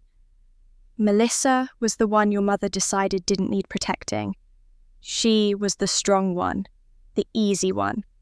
The child who didn't complain, who didn't make waves, who didn't demand anything. Her voice softened further. Your mother clung to that version of her because it made life simpler. And over time, she stopped seeing anything else. A slow ache spread through me, not sharp, not new, but deeper, because someone finally said aloud what I had lived with for so long. But that doesn't make it right, Aunt Nora continued. Strength doesn't mean someone should be left alone. It doesn't mean they don't hurt. It doesn't mean they don't need their family. Emily pressed her palms together, her expression breaking open with realization. So Mum gave me everything because she thought I needed it. and she left Melissa with nothing because she thought she didn't. Aunt Nora nodded gently. That's the heart of it, a mistake she never corrected. And as you both got older, that favoritism turned into habit, then into comfort, then into blindness. She paused, letting the words sink in. Your mother can't see the damage it caused, not yet. But you can, and you must. Emily swallowed hard. I never meant to hurt her. I know, Aunt Nora said softly. You were taught to follow, not question. But now that you see the truth, you have a choice. You can continue repeating the pattern, or you can break it. Her words hung in the air, heavy and honest. For the first time since arriving in Maui, I felt something shift inside me, not anger or vindication, but recognition. Aunt Nora saw me, not the version my family had shaped, not the quiet silhouette I had become in their eyes. Me, the person beneath the years of being overlooked. I stepped forward slowly, letting my footfalls fall gently on the path. When Emily heard me, she gasped and covered her mouth as if she'd been caught doing something wrong. Her eyes widened, tears still clinging to the edges. Melissa, she whispered. I didn't speak right away. I looked at her, then at Aunt Nora, feeling the weight of the moment settle around us. Emily's face was full of remorse, her shoulders drawn forward, as if bracing for impact. But I didn't step into the pain. I didn't accuse. I simply stood there, letting the truth breathe between us. Aunt Nora watched me with a steady gaze, her eyes full of understanding that reached deeper than words. She didn't apologize for speaking so openly. She didn't excuse my mother. She didn't soften what needed to be said. She simply acknowledged the whole of it with the kind of clarity only an elder with nothing left to prove could hold. Melissa, Aunt Nora, said gently, your mother didn't do this because she hated you. She did it because she relied on your strength and feared Emily's weakness. But that fear turned into favoritism, and that favoritism turned into harm. Her words were a balm and a wound all at once. They explained without excusing. They opened old scars without pressing them. They gave shape to a truth I had lived with for decades but never heard aloud. For the first time, I felt truly seen, not pitied, not misunderstood, not overlooked, seen. It was a strange grounding feeling, like my feet finally touching the floor of a room I hadn't realised I'd been floating above. Emily wiped her cheeks again. I'm so sorry, she whispered. I should have spoken up. I should have been better. I looked at her for a long moment, letting the history of our lives pass through me. The closeness we once shared, the distance that grew, the silence that shaped us both. I felt hurt, yes, but also understanding. She hadn't been the architect of my pain. She had been another child shaped by our mother's fears. Before I could form a response, Aunt Nora stepped closer, her presence warm and steady. She reached out and touched my arm lightly, grounding me. Her voice softened, but her words carried strength. Melissa, she said, you've let them sideline you for too long. She held my gaze with clear, unwavering eyes. Take your place back, starting tomorrow. Those words stayed with me long after Aunt Nora walked away, and even after Emily left the garden path with quiet steps, still wiping her eyes. I remained there for several minutes, listening to the sound of the waves brushing against the shore, letting everything settle inside me. Take your place back, the phrase echoed with a weight I hadn't expected. Not a burden, but a truth I had avoided naming for years. It ran through my mind as I made my way back to my resort, as I walked through the soft-lit lobby, and as I rode the elevator up to my floor. By the time I unlocked the door to my suite, the sky had darkened into a deep, quiet blue, and the air carried the scent of the ocean through the open balcony door. I set my sandals aside and moved toward the balcony, standing against the railing as the night wrapped itself gently around me. The view was peaceful, steady, nothing like the tangled knots of emotion inside my chest. I breathed slowly, letting the rhythm of the waves guide me, and for the first time since arriving in Maui, I allowed myself to remember. Not the raw wounds of the last few days, but something older, something rooted in childhood. Images drifted through my mind with a clarity I had not expected. Emily, at 6 years old, tugging on my sleeve after falling from her bike, her knees scraped and her tears loud.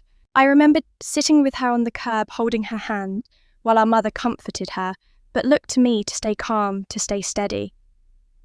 I remembered the nights when she slipped into my room after a nightmare curling beside me because my presence soothed her in ways nothing else did.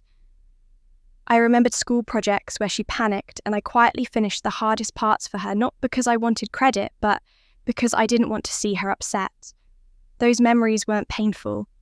They were tender, soft around the edges, reminders of a bond we once shared long before favoritism became a wall between us. But then other memories rose, 2 moments when my steadiness was no longer a comfort, but a justification. Moments when my mother said Melissa can handle it, while handing me responsibilities no child should carry. Moments when Emily received the attention, the praise, the protection, while my quiet endurance became invisible.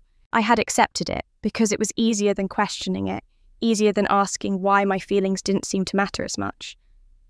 Standing there on the balcony, I felt those 2 sets of memories, love and pain, fold together, neither erasing the other. I realised something I hadn't been able to admit before tonight. I didn't resent Emily. I resented the expectation that my strength could be stretched endlessly without consequence. I resented the unspoken belief that my needs were somehow smaller, less important, easier to set aside. And still, even with that clarity, I felt a soft tug of sympathy for Emily. Hearing her confession earlier, seeing the guilt in her eyes, knowing how much she had lived under the weight of our mother's fears, it stirred something that wasn't anger.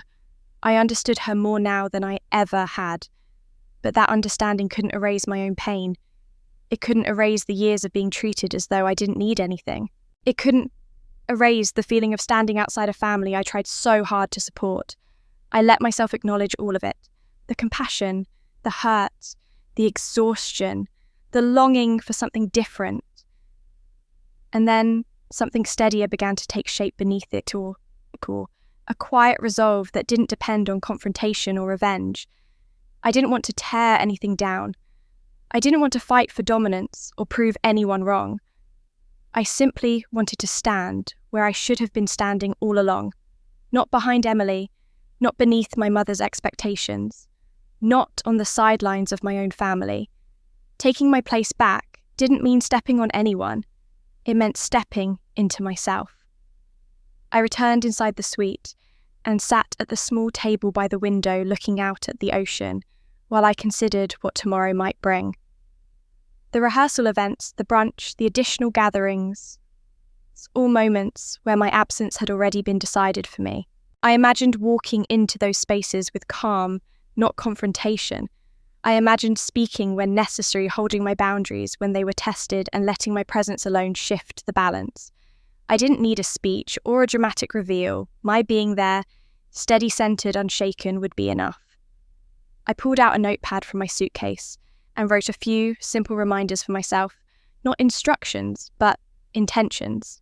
Don't shrink. Don't apologize for existing. Stand where you belong. Each line was steady, clear, written in my usual neat handwriting. I placed the notepad on the nightstand where I would see it in the morning.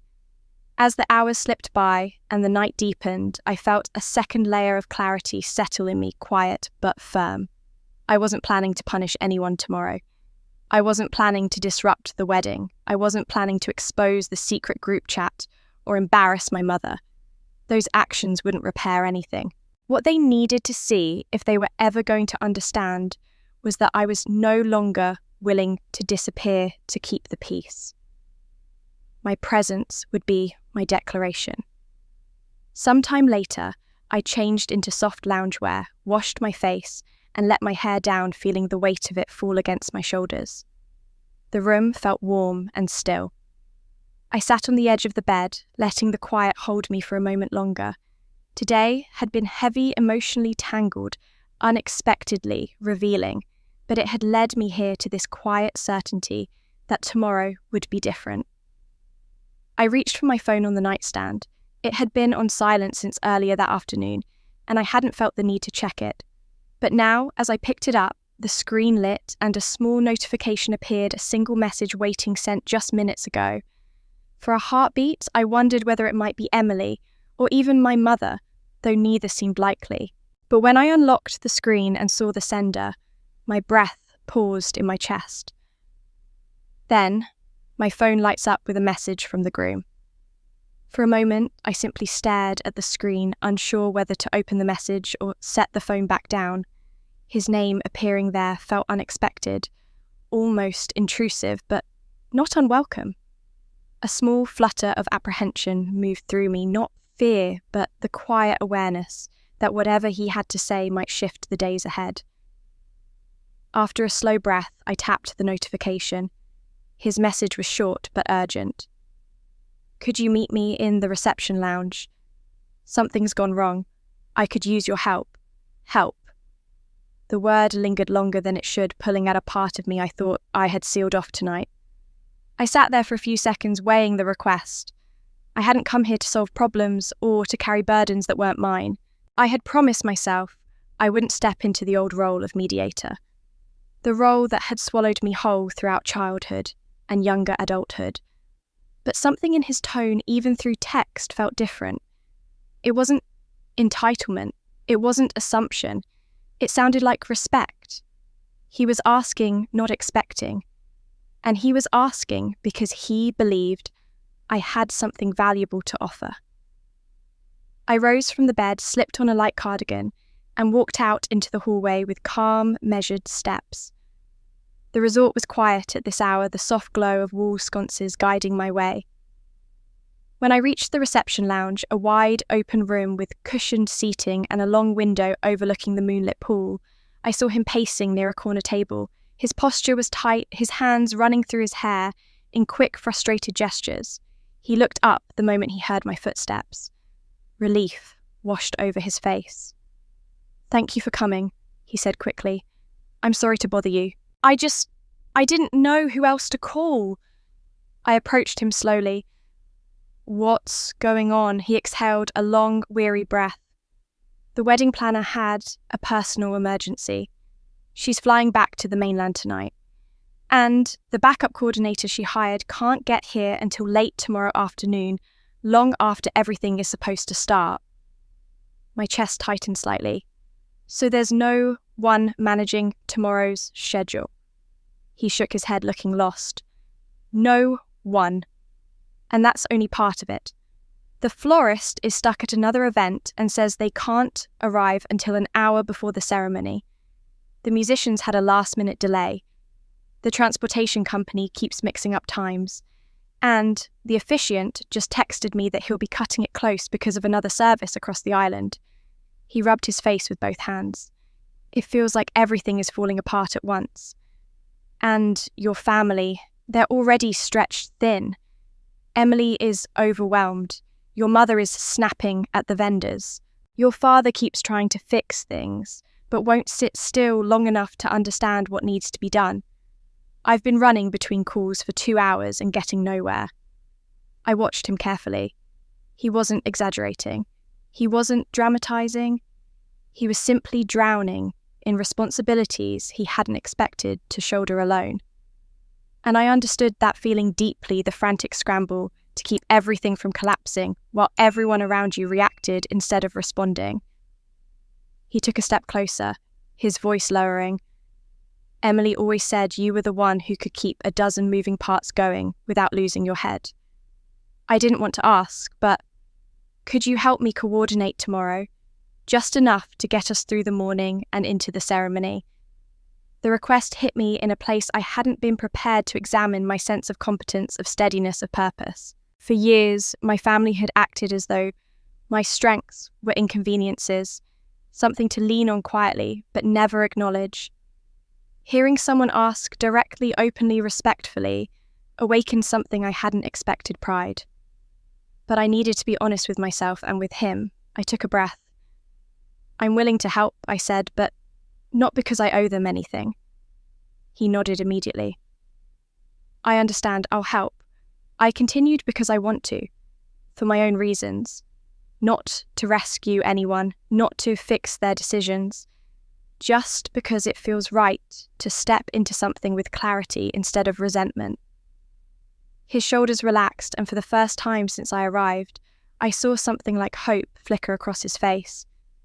"Thank you," he said, quiet but deeply sincere. "Really? You have no idea how much this means." We sat down at the table and he slid his phone toward me. I scanned the timelines, the vendor lists, the gaps in the schedule. The problems were real, but not impossible. They just needed structure, calm structure, something I had built entire years of my career around. I pulled out a notepad from my bag and began sketching a revised timeline, adjusting vendor windows, reorganizing transportation routes, and mapping out contingency plans. He watched quietly at first, then leaned in, asking questions when needed. Within half an hour, the chaos started taking shape into something navigable. A plan. A clear one. When we finished, he exhaled deeply and leaned back in his chair. "You're incredible," he said. "I don't know how you do that without panicking." "I've had a lot of practice," I replied softly. We agreed to meet early in the morning to implement everything. I returned to my room afterward with a strange mix of steadiness and anticipation coursing through me. Helping didn't feel like slipping back into old habits. It felt like stepping into my strength on my own terms. Morning arrived warm and bright. I dressed in simple, comfortable clothing that allowed me to move easily, then headed across the resort to where the preparations had already begun unraveling again. When I stepped into the scene, a mixture of confused vendors, anxious staff, and scattered relatives, I felt the familiar shift inside me, the one that came whenever I needed to take charge. I spoke calmly assigned tasks, clearly redirected questions, and smoothed out conflicts. Vendors straightened under steady guidance. Timelines tightened. Miscommunications began to dissolve.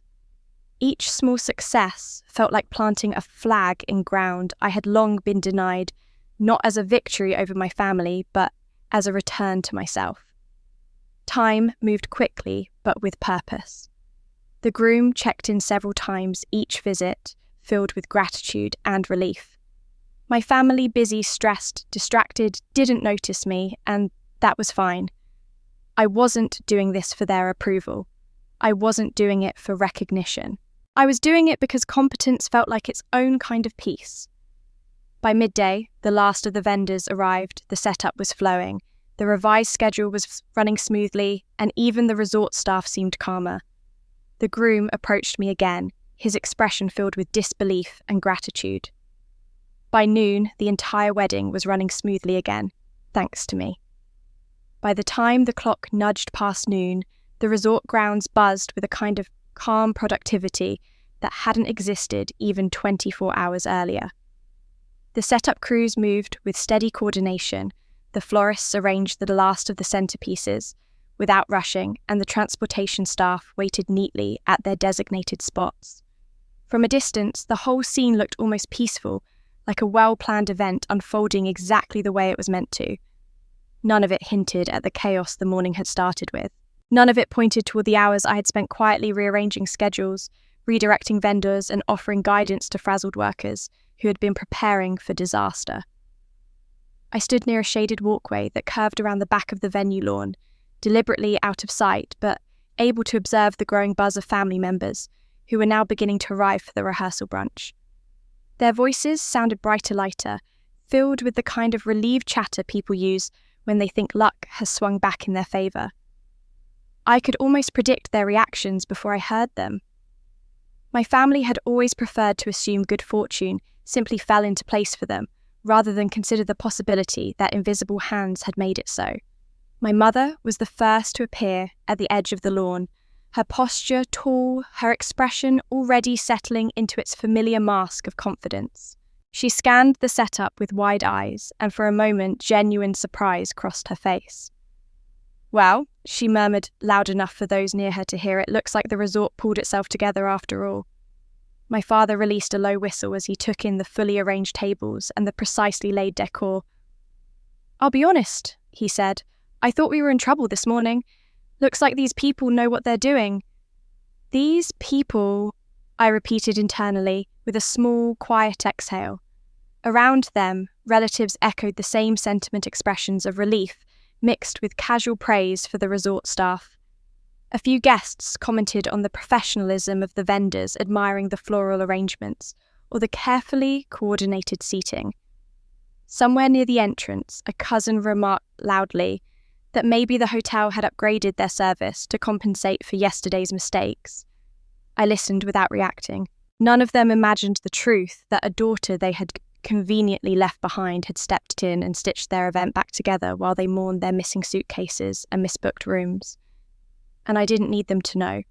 Not now. Not yet. The satisfaction wasn't in recognition. It was in the stillness inside me, the quiet certainty that I had acted with integrity, not obligation. I didn't feel like I had betrayed myself by helping. I felt as if I had reclaimed something long lost. As more relatives wandered across the lawn, their amazement grew. My mother walked from one set-up area to the next, her fingers brushing over floral displays and linen tablecloths as though she needed physical confirmation that everything really was in order. She spoke to a staff member briefly, nodding along as if she had personally overseen every detail. I watched her, noticing the way she carried herself, relieved, yes, but also comfortably assuming she had always been in control. Emily arrived a little later, her fiancé by her side. I stayed hidden behind a row of palms, feeling the soft breeze brush my arm as I watched her step onto the lawn. She looked exhausted, the strain of the last day still clinging to her, but as her eyes swept over the venue, her entire posture softened. She let out a slow, grateful breath, one hand rising to her chest in visible relief. "Oh," she murmured, "it's perfect." Her fiancé glanced toward the setup, his expression warm but knowing. He didn't look surprised. He knew the truth, but he didn't say a word. He simply slipped his hand into hers and squeezed gently, offering comfort that came from knowledge rather than assumption. Emily walked carefully between the tables, touching a ribbon here, adjusting a place card there, trying to convince herself that this sudden orderliness wasn't a dream. I watched her closely, noting the unease forming subtly around her eyes. She wasn't fooled by appearances the way my parents were. Something in her posture told me she sensed the difference, sensed the invisible effort beneath the surface. She stopped near the archway where the ceremony would take place the next day and looked around, slowly turning in a full circle. Her fiancé watched her closely, as though waiting for her to say something. When she finally spoke, her voice was soft but certain.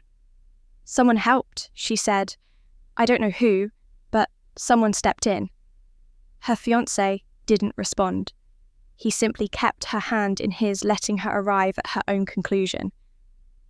Emily's brow tightened slightly, and she bit her lip. "It wasn't the resort," she whispered. "I can tell. This feels coordinated." I felt a pull in my chest at her intuition. Even after the years of distance between us, even after the silence that had created so much pain, she could still feel the shape of my presence without seeing me. It was bittersweet, an echo of the bond we once had. My mother, overhearing part of the conversation, brushed it off immediately. "Nonsense," she said briskly. "The resort fixed their own mess. I knew they would. Things always work out." Emily didn't contradict her, but her silence spoke volumes. She wasn't convinced, not by the timing, not by the level of coordination, not by the sudden shift from chaos to calm. She sensed a steady hand behind the scenes, even if she didn't know whose it was. I remained where I was, half shielded by palm leaves, swaying lightly in the wind, watching them move through the perfected scene I had quietly shaped. It didn't feel like martyrdom. It didn't feel like unrecognized sacrifice. It felt like choosing to show up for myself in the only way that made sense, by honoring what I was good at and refusing to let their past treatment define my present. Still, a part of me wondered how long I could remain hidden. There was a strange tension in the air, a quiet inevitability weaving itself through the threads of the moment. The groom knew I was here. Aunt Nora knew. Emily's instincts pulled her toward the truth. And I, standing there in the shade, felt something shifting. A new chapter forming before my eyes. I stepped back slightly, ready to leave the area before anyone caught sight of me. My role for the morning was done. and I didn't want to complicate the fragile calm that now settled over the venue. I turned to move quietly toward the garden path, but before I could take a second step, Emily abruptly froze mid-conversation. Her eyes lifted, scanning the edges of the lawn with sudden focus, as though a tug of awareness had drawn her. Her gaze slid past the tables, past the archway, past the crowd of relatives, and landed directly on me. For a moment, Emily didn't move. Her eyes simply stayed locked on mine across the open lawn, her expression shifting through several emotions in the space of a single breath. Surprise, relief, confusion, and something deeper, something closer to pain. I stood still beneath the palms, unsure whether to step forward or retreat. But the decision was made for me when Emily took a trembling step in my direction, followed by another, her pace quickening, as though a dam inside her had finally cracked open. Her fiancé called her name softly, but she didn't stop. Her gaze stayed fixed on me as she crossed the grass, her dress brushing lightly against her legs, her hands gripping together as though she needed to hold herself steady. By the time she reached the edge of the shaded path where I stood, her breath was uneven, and her eyes glistened with something unshed. "Melissa," she whispered, as if afraid I might disappear if she spoke too loudly. I swallowed gently. Hey, that single word seemed to break whatever strength she'd been clinging to. Before I could say anything else, she closed the distance between us and grabbed my hands, her grip small and shaking. Her face crumpled in a way I hadn't seen since we were children. Not dramatic, not manipulative, just raw. "I'm so sorry," she blurted out, her voice breaking open. "I didn't know you were here. I didn't know you were even thinking about coming. I thought..." She stopped, choking on the next word. "I thought you were staying home, and it's my fault. I let it happen." Her words came out in fast, uneven bursts, like she'd been holding them in for too long, and they had finally forced their way out. I tried to pull her gently into calmer breaths, but she shook her head, unable to steady herself. "No, don't tell me it's okay," she said, her voice trembling.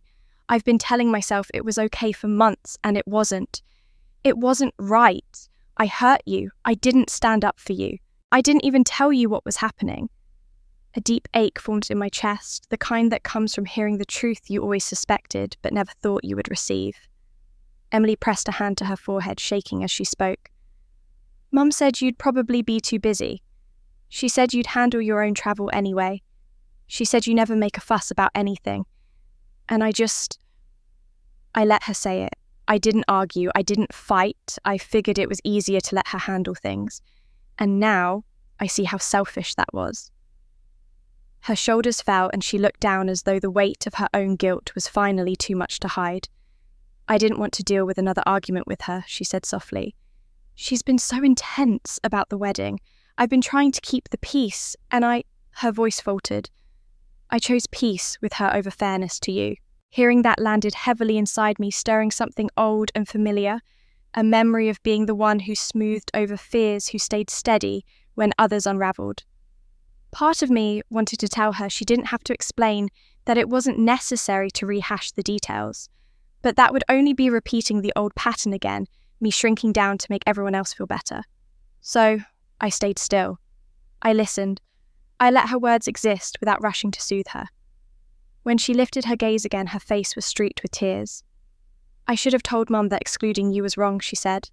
"I should have told her we needed you there. I should have told her I needed you." Her voice cracked. I was scared. I didn't want her to think I couldn't handle the wedding planning. She always treats me like I'm fragile, and I guess I let her. That confession cut deeply, not because it hurt me, but because it revealed the truth behind years of family dynamics. Emily took a small step closer and pressed her forehead against my shoulder, her voice coming out in strained, uneven breaths. "I didn't want to disappoint her," she whispered. "I didn't want to be her problem. So I became yours instead by staying silent." My breath tightened as I gently placed my hands on her arms, unsure whether to comfort her or simply keep her steady. She felt small, not physically, but emotionally, as though she had finally allowed herself to collapse after years of bracing. "I wasn't trying to punish you," she said between shaky breaths. "I wasn't trying to push you out. I just She swallowed hard. I didn't realize how much I was hurting you until I saw all this today and started thinking about what could have been avoided if you were included. I felt her trembling, her shoulders shaking beneath my hands. My first instinct, deeply ingrained, nearly automatic, was to pull her closer and tell her she didn't have to cry, didn't have to blame herself, didn't have to unravel. But that instinct had shaped too much of our lives already. So instead, I held her gently, not as her protector, not as the older sister, who always stepped in, but as someone who understood pain on both sides of the story. "I hear you," I whispered, "and I believe you." Emily sobbed harder, her fingers gripping the fabric of my sleeve. "I don't know if you'll ever forgive me," she said. "I don't know if I deserve that. But I want you to know I see it now. I see everything. And I'm so sorry." Her apology sank into me soft and heavy, neither erasing the hurt nor deepening it. Instead, it made space for a truth I had ignored for years, that Emily wasn't my enemy. She was a product of the same imbalance that had shaped me. She had been favoured, yes, but she had also been controlled in ways I never fully understood. We stayed like that, her crying, me holding her lightly, both of us caught in a decades-old tangle of love and pain until her sobs softened into quiet breaths. I pulled back slightly so I could look at her face. "We'll figure it out," I told her gently. "But not all at once. Not today, just let's start here." She nodded, wiping her cheeks with unsteady fingers. "Okay," she whispered. I gave her a small, steady look, the kind that didn't offer false comfort, just presence. She exhaled shakily, almost relieved. For a moment, the world around us felt still suspended in a rare bubble of honesty. Emily's apology, the vulnerability in her voice, the way she clung to me, it all felt like the first step towards something real between us. Something long overdue. But then, a shadow shifted in the corner of my vision. A faint rustle behind us. A presence I hadn't noticed until it was too close to ignore. Emily stiffened as she sensed it too. We both turned slowly, the weight of the moment still hanging in the air, and standing just a few feet away, eyes wide and face drained of colour, was our mother. Our mother has heard every single word. The moment I saw her, everything inside me went still. My mother stood rooted a few feet away, as if the ground beneath her had suddenly shifted. Her hands trembled slightly at her sides, though she tried to hide it by folding her fingers together. Her eyes darted from me to Emily, and back again, widening with something between shock and disbelief. For a split second she looked smaller than I had ever seen her, not in stature but in certainty. It was as though the script she had practiced her entire life had been yanked from her hands, leaving her unprepared and exposed. Emily inhaled sharply, pulling in on herself. I felt her fingers grip lightly at my sleeve before she let go, stepping a little behind me as though she couldn't bear to face the storm directly. I knew that posture. I had carried it for years. But today, I didn't step back with her. I stayed still, grounded. My mother's voice broke the silence first. "Emily," she said sharply, "that was private. You had no business." Emily flinched. "Mum, no." My mother held up her hand, her tone rising with the old familiar authority she always used when she wanted to end a conversation before it began. "You had no right to say those things. You misunderstood. You always misunderstand. You made me sound mum." I said it quietly, but her focus snapped to me as though I'd shouted.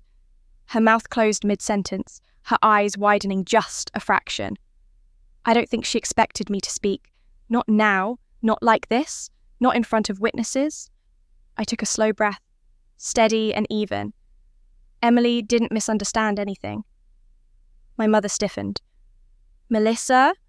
Sweetheart, you don't know what you heard.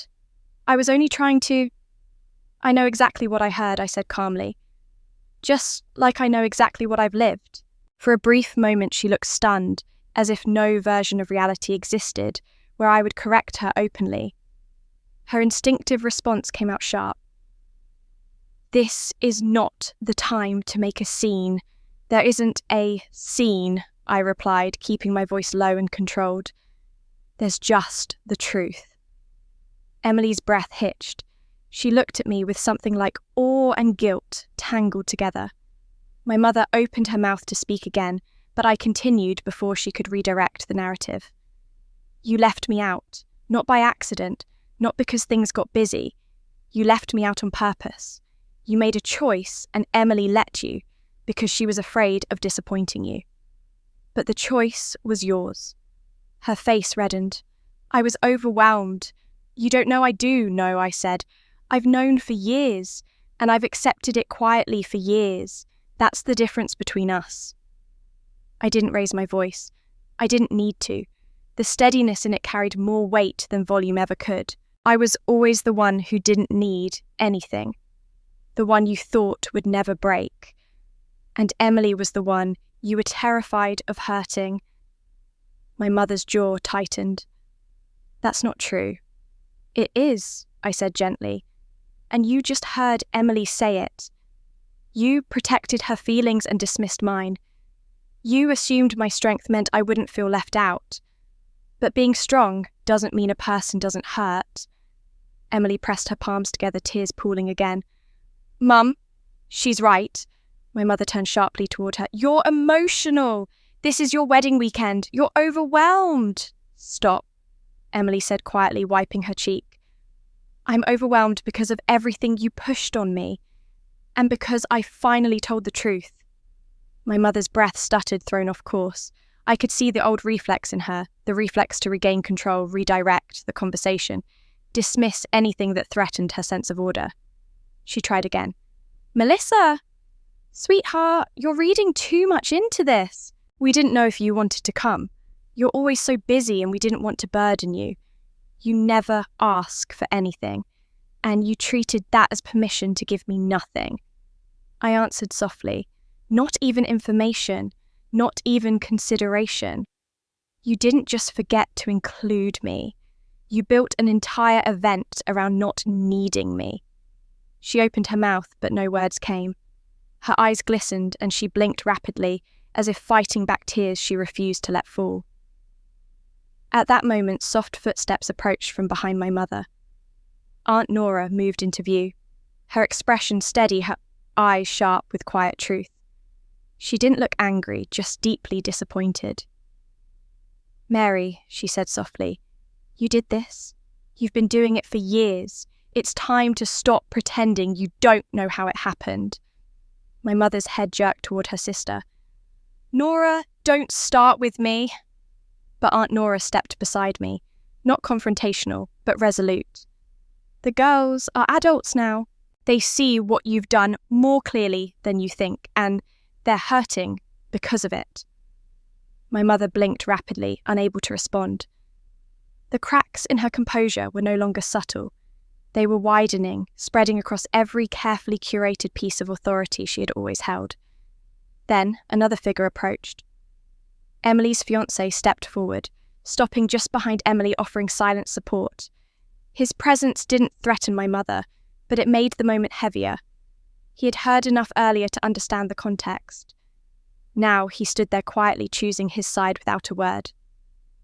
My mother took a trembling breath, her voice cracking. I was just trying to keep the peace. I was just trying to give Emily her day. And you took mine, I said softly. Every time you made me invisible. Her chin quivered, the first visible sign of a breakdown in her usual certainty. I didn't think it mattered to you. It mattered, I said. Of course it mattered. You just never asked. My mother closed her eyes, pain tightening her features. When she opened them again, she looked at me. Not past me, not through me, but directly at me for the first time in what felt like years. I didn't mean to hurt you, she whispered. I know, I replied, but you did. The silence that followed was so still that even the ocean breeze seemed to hold its breath. My mother's shoulders sagged her strength, bending her authority, folding inward. The weight of decades pressed visibly into her posture. Her face, normally composed, certain always in control, looked unsteady, vulnerable, human. She took a small step backward, as if her body needed space to absorb everything around her. Emily wiped her eyes, torn between wanting to comfort her and needing to absorb her own guilt. Aunt Nora stayed close, grounding us all with her steady presence. My mother looked around, suddenly aware that the world was no longer organised neatly around her decisions. Something inside her had cracked and she didn't know how to gather the pieces. And then, from behind her, another presence entered the moment with a heavy, deliberate step. I turned instinctively. Then our father steps forward, face pale. When I turned and saw my father standing there, something inside me shifted. He looked older than I remembered, not in the lines on his face, but in the heaviness around his eyes. His shoulders weren't squared like they usually were. Instead, they sagged forward as though carrying a weight he had been ignoring for too long. For a few seconds, he simply stood still, his gaze moving from my mother's trembling posture to Emily's tearful expression, and finally resting on me. The lawn around us had grown quiet. Conversations from relatives in the distance softened into murmurs, as if the whole world sensed something delicate and irreversible was unfolding. My father drew in a slow breath, one that seemed to steady him just enough to speak. "Melissa," he said softly, and the sound of my name, gentle, unguarded, made my chest tighten. "I need to say something." My mother turned toward him quickly, her face a mixture of fear and pleading, as though begging him silently not to unravel the fragile structure she was clinging to. But he didn't look at her. His eyes stayed on me. "I knew," he said quietly. "I knew what was happening. Maybe not every detail, but enough." Emily inhaled sharply. My mother's eyes widened, stunned. But my father continued, his voice thick with the weight of long silenced truths. "I saw the emails. I heard the conversations. I knew you weren't included in the planning calls. I knew your mother told everyone not to remind you." The shame in his voice was unmistakable, and I stayed silent. My heart tightened slowly, pain and understanding, twisting together in equal measure. He stepped closer, his hands hanging uselessly at his sides. "Do you know why he asked, though he didn't wait for me to answer? Because I avoided conflict. Because it was easier to stay quiet than challenge the storm your mother can create when she feels threatened or overwhelmed." My mother let out a wounded breath. "Jim." But he raised a hand gently, not harshly, simply asking for the space to continue. "Mary, I'm not attacking you. I'm telling the truth. I should have said years ago." He turned back to me. "I convinced myself that if I stayed neutral, I wasn't doing harm. But neutrality is a choice. And in our family, it became a wound." His voice cracked slightly. "A wound you carried alone." The honesty in his words cut deeper than anger ever could. I felt the edges of old memories brushing against me, times when I wondered why he didn't speak up, why he let my mother's decisions stand uncontested, why he never stepped in even when it was clear things were unfair. He looked down for a moment as though gathering himself. When he raised his eyes again, they were damp with emotion he was no longer trying to hide. "You were always the strong one. I leaned on that. Your mother leaned on that. Everyone did, because it made things easier." He swallowed hard. "But easier for us meant harder for you." My throat tightened. I stayed silent, giving him space to finish. "You took on responsibilities no child should have had to bear. You were the steady one, the calm one, the one who never complained. And instead of thanking you for that, we treated it like permission to give you less." He exhaled shakily. "Less attention, less support, less care." Emily looked between us with wide, tear-filled eyes. Aunt Nora watched quietly, her expression soft but firm. My mother pressed a trembling hand to her mouth. My father took a slow step closer, his voice lowering. "I am sorry, Melissa. Truly sorry. I should have protected you. I should have spoken up. You shouldn't have had to carry the weight of this family just because you were capable." He paused, letting the truth settle. "You were capable. But that didn't mean you deserved to be alone." The words struck deeper than I expected. I felt the sting of them inside my chest, not as accusation, but as recognition. My father had always been the quiet one, the easygoing one. And in his silence, I had learned to stop expecting anything from him. Hearing him speak now felt like pulling open a door I didn't know still existed. "I'm proud of you," he said suddenly, his voice rough with emotion. "More than I ever said. Proud of the life you built, the steadiness you brought when everything else was falling apart, the strength you carried when no one carried anything for you." The unexpected praise, so simple, so long overdue, made something warm swell inside me, not joy exactly, but something gentler, like thawing. My father wiped a hand across his face. "You deserved support, not silence. You deserved fairness, not excuses. And you deserve to be here now, not as someone who sneaked in or someone we tolerate, but as our daughter. A daughter we should have valued out loud." My mother let out a quiet, broken sound at that, her body shaking with the realization that she was not the only one responsible. My father had finally admitted his part, not to shift blame, but to share it, to own it. I felt my eyes burn slightly, though I didn't let the tears fall. My father's honesty touched a place inside me I had kept sealed for so long that I almost didn't recognize the feeling. It wasn't forgiveness, not yet, but it was the beginning of understanding each other in a way we never had. I nodded slowly, acknowledging his words. "Thank you for telling me," I said softly. I needed to hear that. His shoulders sagged with relief and grief all at once. "I know." For a brief moment, the four of us, my father, my mother, Emily, and me, stood in a small, fragile circle of honesty, something our family had never allowed itself before. Aunt Nora stood close by, watching with quiet pride, as if witnessing the first crack of sunlight after years of overcast skies. I didn't know what would come next. I didn't know how the wedding day would unfold, or how the relationships in this family would shift after today. But, for the first time, I felt grounded, not by obligation or silence or survival, but by truth. My father touched my shoulder gently, a gesture so rare it startled me. "You deserved better," he whispered. I held his gaze. We all did.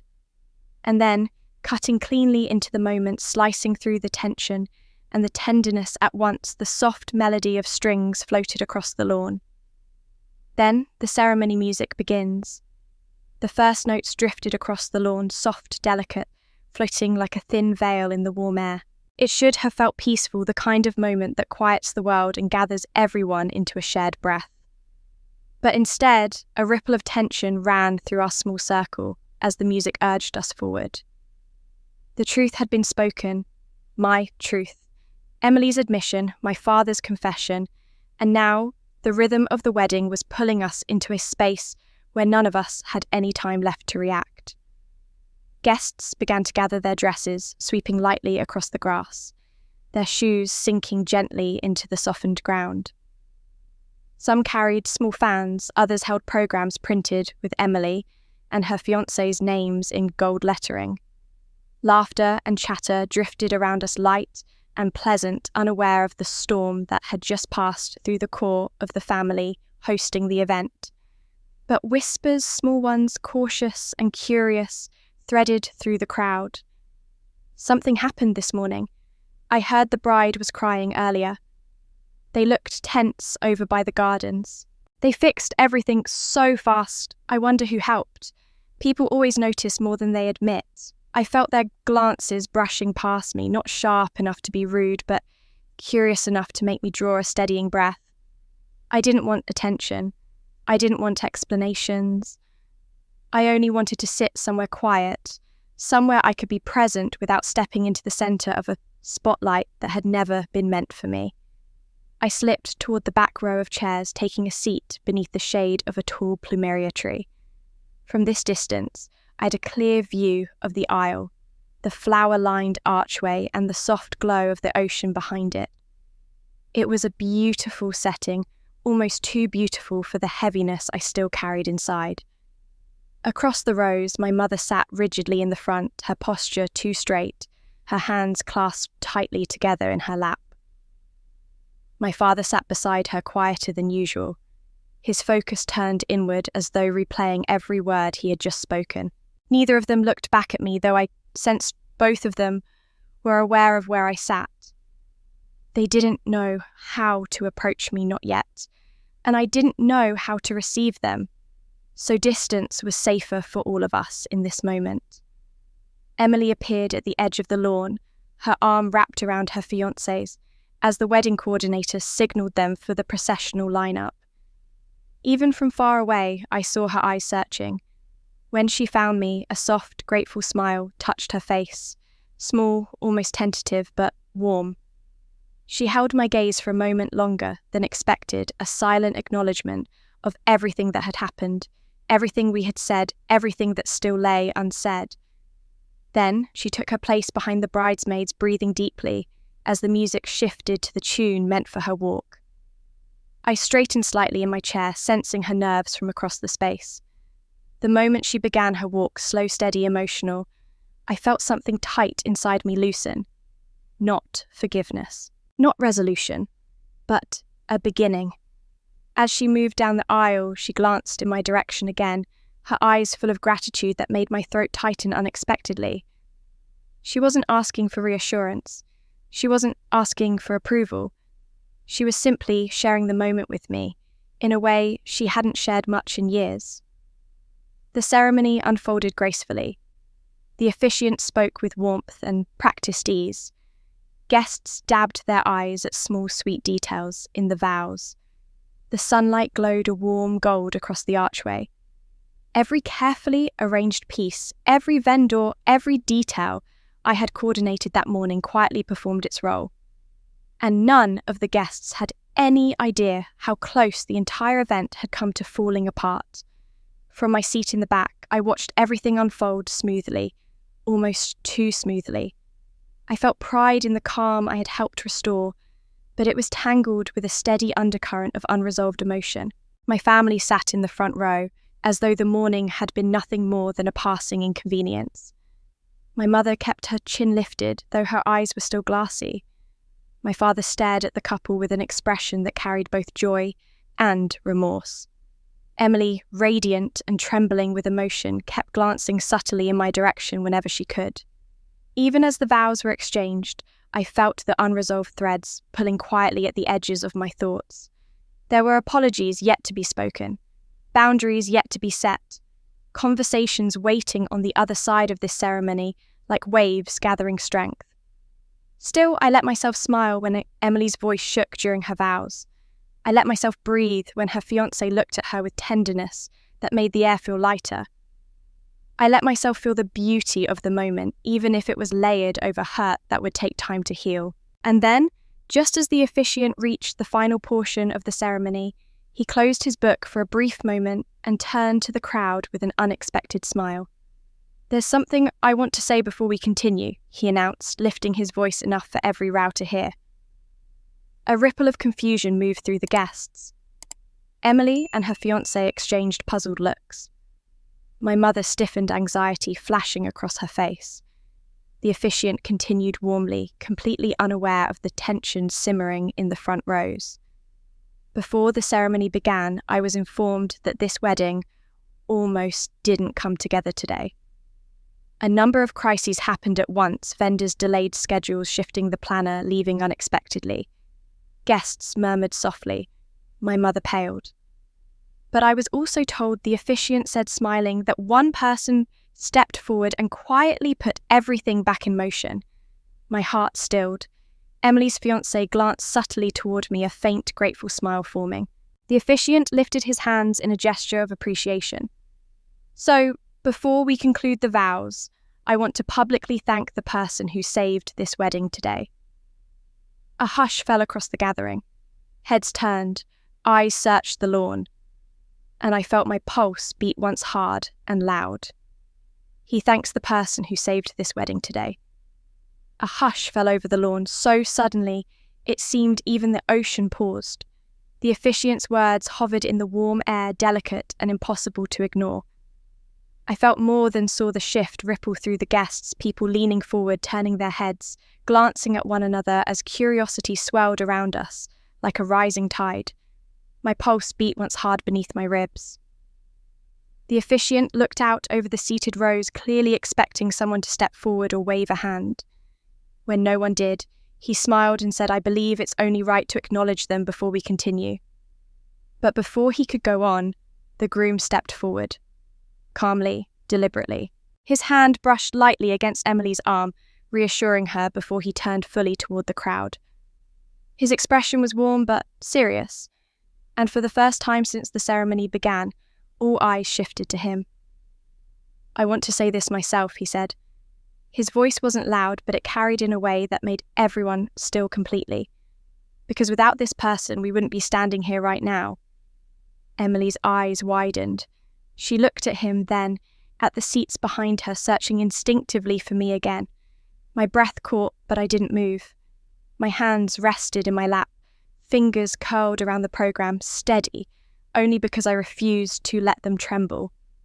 The groom drew a slow breath.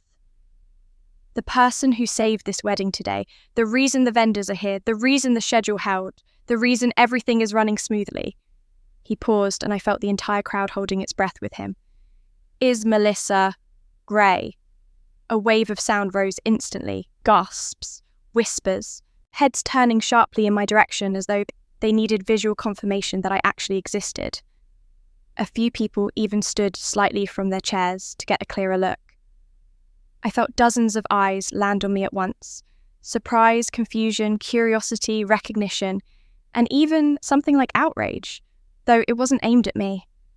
It was the kind of outrage that grows when people suddenly see an injustice they hadn't realized was unfolding in front of them. I didn't move. I didn't shrink. I simply met their eyes steadily, from the back row rooted to the ground beneath me. The groom wasn't finished. He continued with more strength in his voice. She stepped in without being asked, without being acknowledged, and without taking credit.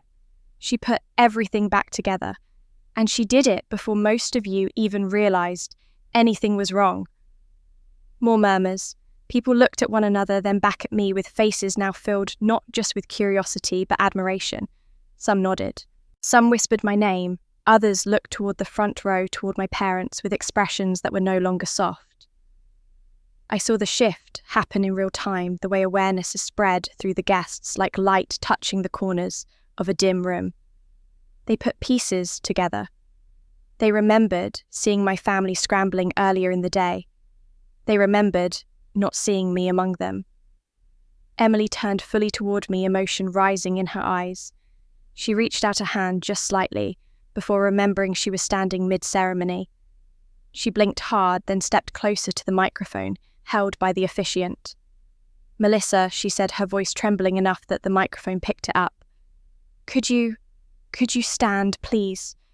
There was no pressure in her words, only gratitude, only love, only the echo of everything we had talked about before this moment. My body felt suddenly heavier, as though the earth itself was asking me to choose whether to remain in the shadows or step into the space I had been denied for so long. I rose, slowly smoothing the front of my dress, my knees steady even as my heart thudded against my ribs. When I stood, a clear path opened not physically, but emotionally. Guests shifted to look more directly at me. The sunlight hit the space where I stood, warming my shoulders. And then, unexpectedly, someone in the fourth row began clapping. A single pair of hands, strong, deliberate, grateful. The sound cut through the stillness, like the first crack of thunder before a rainstorm. Then another joined, and another.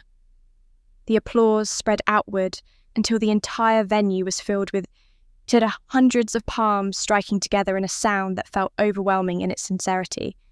It wasn't polite applause. It wasn't obligatory. It was loud and meaningful, filled with something that sounded like affirmation, something I had never heard directed at me from my own family. I felt emotion rise into my throat, thick and unexpected. Not tears, not vulnerability exactly, but a deep swell of something I couldn't name. Something like dignity. Something like reclaiming ground I had never been allowed to stand on. My father turned toward me, with red-rimmed eyes clapping with a kind of pride that shook me more than the applause itself. Aunt Nora stood and clapped with both hands high, her face shining with something like triumph. Even the groom's parents joined in, looking almost relieved that the truth was out in the open, that the family dynamics they had sensed but didn't understand had finally been exposed to daylight. Emily put a hand over her heart. Her fiancé squeezed her other hand, pride written all over his face. And then, just as the applause began to swell into a warm, rolling wave, my mother moved. She didn't clap. She didn't smile. She didn't look grateful or proud or even relieved. Her hands remained frozen in her lap. Her shoulders stiffened. Her face drained of colour so fast she looked almost faint. Because the moment the guests turned toward me with gratitude, they also turned toward her with judgment. I saw it in their eyes, the silent questions, the dawning realization that something had been terribly wrong in the way this wedding had been organised. People began looking at her not with admiration or politeness, but with curiosity edged with disapproval. My mother felt it. She felt every pair of eyes on her. She felt the unspoken question rising around her like a tide. Why wasn't she the one being thanked? Why had the eldest daughter been the one to save the wedding when she had not even been seen earlier? Why had she been sitting alone in the back? Her lips parted slightly, as if she needed air. Her gaze flicked from the guests to the groom, then to Emily, then finally to me. For the first time in my life, I saw something break across her expression. Not control, not authority, not confidence, but fear. A fear she could no longer hide. But my mother's face drains of colour. For several seconds after the applause faded, my mother remained frozen in her chair, staring straight ahead, as if the world around her had slipped out of her control and she no longer knew how to grasp it again. Her skin had turned pale, her hands knotted tightly together in her lap, her posture rigid with panic she couldn't disguise.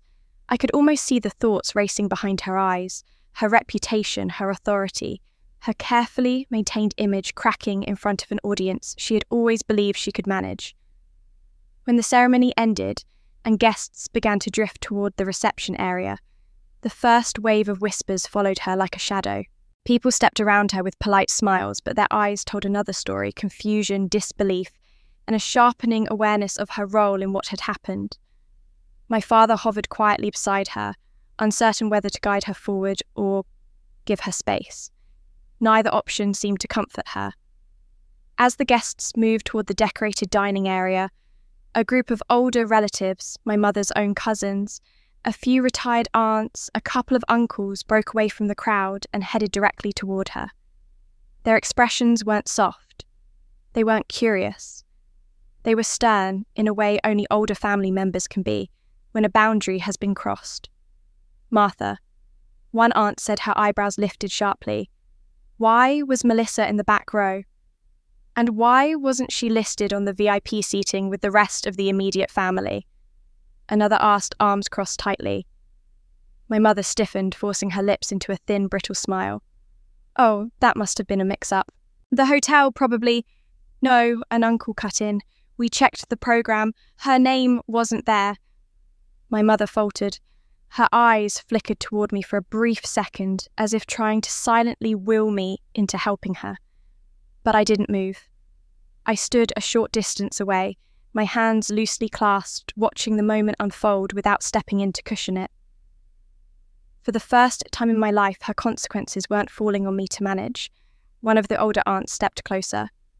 Why didn't you tell us she was coming? We would have made room, we would have welcomed her. My mother pressed her fingers to her forehead. Things were hectic, there were so many details. Yes, the aunt replied calmly.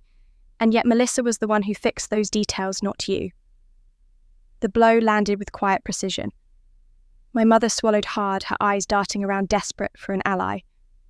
But none of the relatives stepped forward to rescue her. Their faces remained firm, disappointed, and openly disapproving. Years of family gatherings had taught all of them what favouritism looked like, even if they had never spoken of it before. Today had simply exposed it in a way no one could ignore. Across the lawn, Emily and her new husband stood near the reception entrance greeting guests as they arrived. But even there, tension lingered. Each guest who approached them first offered congratulations, then turned to Emily's husband with questions that clearly unsettled her. Is it true Melissa saved the wedding? How did she manage all of that alone? She wasn't even in the planning group. How is that possible? Emily's fiancé answered honestly, not unkindly, but without hiding the truth. She stepped in when she didn't have to. We're grateful to her. Emily's face tightened with each question, not at him, but at herself. I could see recognition in her expression. Recognition that transparency was the only path forward now, even if it meant facing discomfort she had avoided for far too long. Finally, her husband turned to her gently. You should talk to your mother, he said. People deserve the truth. Emily winced. I know. You don't have to say everything, he added, but you do have to own your part. His tone wasn't harsh. It wasn't accusatory. It was simply honest, and that honesty made her shoulders tighten. She looked toward me again, and although her expression showed remorse, I also sensed something steadier rising in her, a willingness to stop hiding behind fear. She approached where my mother stood still, surrounded by questioning relatives. I watched quietly as she stepped closer, her hands clasped together. Mum, she said softly, we need to explain what happened. My mother flinched at the word we, as though she was losing control of the narrative she had always been so careful to hold. Emily, not now, she whispered sharply. This is your day. You don't need to, Mum, Emily said again, firmer this time. They're asking because they want to understand. And because I shall wear. My mother's eyes widened, not in anger, but in helplessness. Emily, sweetheart, you don't understand how this will look. It looks like what it was, Emily said, her voice trembling but honest. And I need to stop pretending otherwise. A few relatives stepped back to give them space, but they didn't leave. They wanted answers. They wanted accountability. And my mother knew it. I stayed exactly where I was, not interfering, not shrinking, simply observing. For the first time, the weight of the family's expectations wasn't pushing me forward. It was pushing her. My mother opened her mouth, but no explanation came. Instead, she looked at me, really looked at me, with a mixture of fear, shame, and something else I couldn't fully name.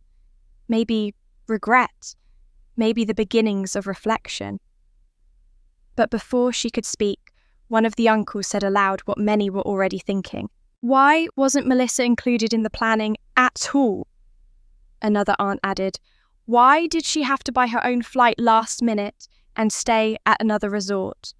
Why was she treated like a guest instead of family? The questions came like quiet blows, controlled but undeniable. Each one carved another crack into my mother's carefully maintained composure.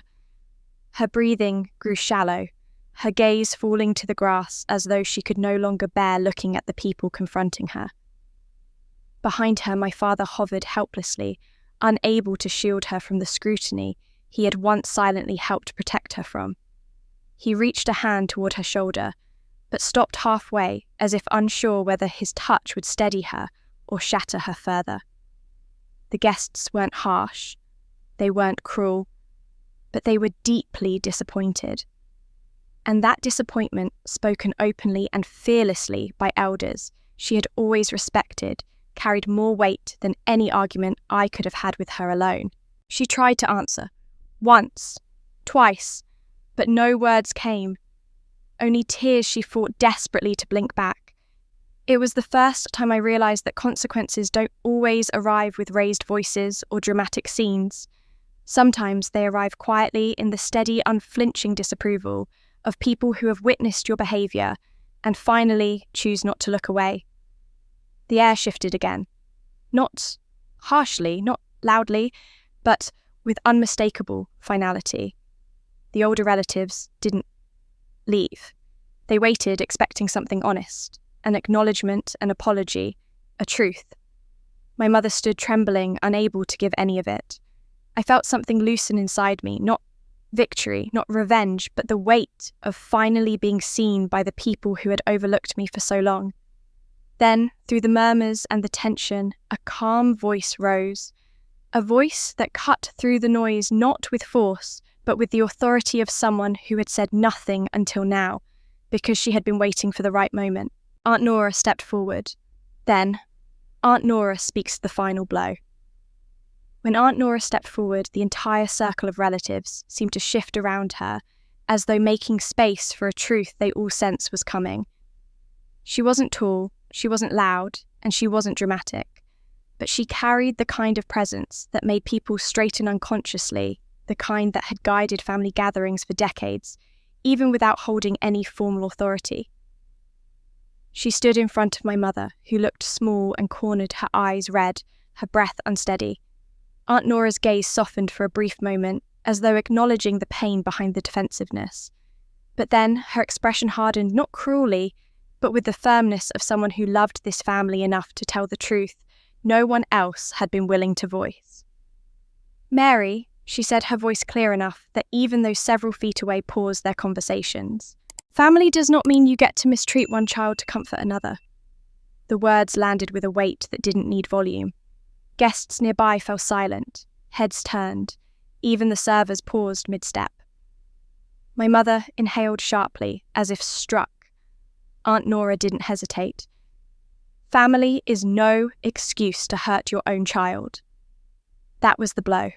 Clean, direct, irrefutable. A murmur rippled through the relatives. Some nodded slowly. Others folded their arms, their expressions firm. A few exchanged looks of recognition, as though finally seeing in plain daylight what they had quietly suspected for years. My mother's lips parted, as though to object, but no sound came. Her eyes darted from one disapproving face to another, her composure falling apart like a fragile shell. She had always depended on the appearance of order, the illusion that her decisions were unquestionable. Now that illusion was dissolving in front of her. Aunt Nora continued, softening her tone only slightly. "You prioritized appearances, and in doing so, you chose to sideline the daughter who should have been standing next to you every step of the way." She gestured gently towards me. "She deserved your pride, your trust, your love, not your indifference." My stomach tightened. Even though the words weren't directed at me, they cracked something inside me, not painfully, but like a long locked door finally easing open. My mother looked down, tears gathering at the corners of her eyes. "I didn't mean," Aunt Nora lifted a hand lightly. "Intentions do not erase impact." Quiet agreement moved through the guests, a collective acknowledgement that rang louder than any shouted accusation. I watched my mother's shoulders begin to shake, a subtle sign, but one I had rarely seen. She wasn't simply embarrassed, she was unravelling under the truth she had always refused to face. A cousin spoke softly from the left. "It wasn't right, Mary." Another relative added, "You treated her as if she didn't matter, and she's the one who saved this day." Someone else said more bluntly, "She should have been honoured long before now."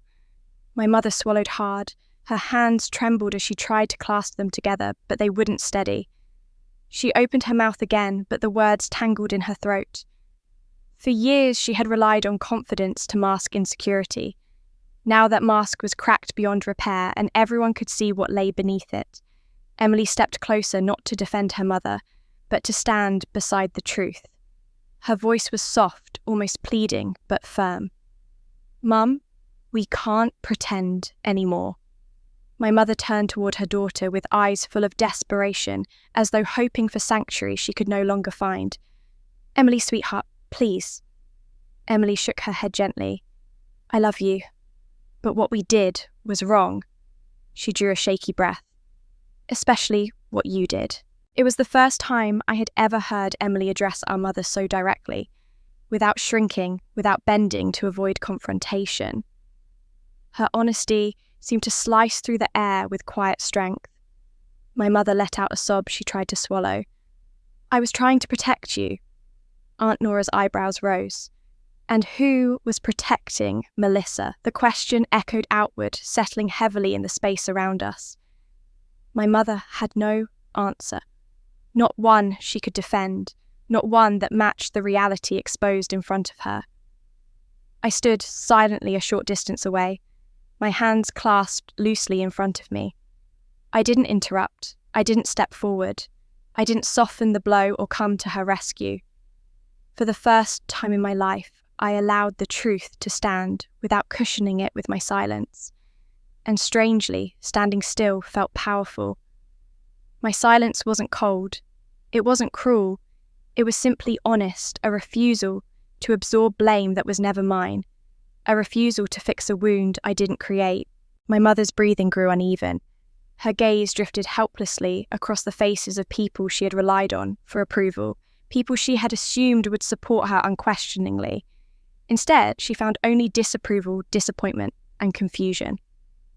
The social footing she had always depended on, her sense of being the organised mother, the capable planner, the woman who made things happen, was slipping from beneath her feet. She looked back at me then, directly, with eyes shining from tears she couldn't hide. In her stare, I saw guilt, fear, and the first trembling signs of recognition, the realization that her actions had real consequences, not just within our family, but publicly in front of people she had always cared to impress. Still, I didn't move. I didn't speak. I didn't rescue her. And that not the confrontation, not the exposure, not the relatives' questions was what truly broke through to her. She saw me standing still, not shrinking, not smoothing things over, not trying to protect her from the fallout of her own choices. That silence was a truth she couldn't ignore. Her shoulders sagged as if something inside her finally collapsed. Her knees wavered slightly, and for a moment she looked like she might sit or fall. My father reached toward her, but she stepped back from him, overwhelmed, ashamed. The murmurs deepened as guests watched the scene unfold, not with cruelty, but with stark awareness. What had been hidden for years was now bare and undeniable. And the mother, who had always held herself above reproach, now stood isolated, her authority stripped away by nothing more than honesty. Aunt Nora looked at her one final time, her voice soft but unwavering. The people we harm the most are often the ones who stay quiet, and that silence becomes our mirror when the truth finally arrives. My mother's face crumpled, a single tear slipping down her cheek. The relatives around her remained stern but calm, giving no escape from the accountability she had avoided for so long. Slowly, almost reluctantly, their attention shifted away from her. A few looked toward Emily with sympathy. Some glanced at my father, who stood frozen, unsure of what to do. But gradually, inevitably, their gazes turned toward me. They wanted to see how I would respond, whether I would offer forgiveness, or distance, or something in between. Now all eyes turned to me. For a moment, I simply stood there, aware of every gaze settling on me.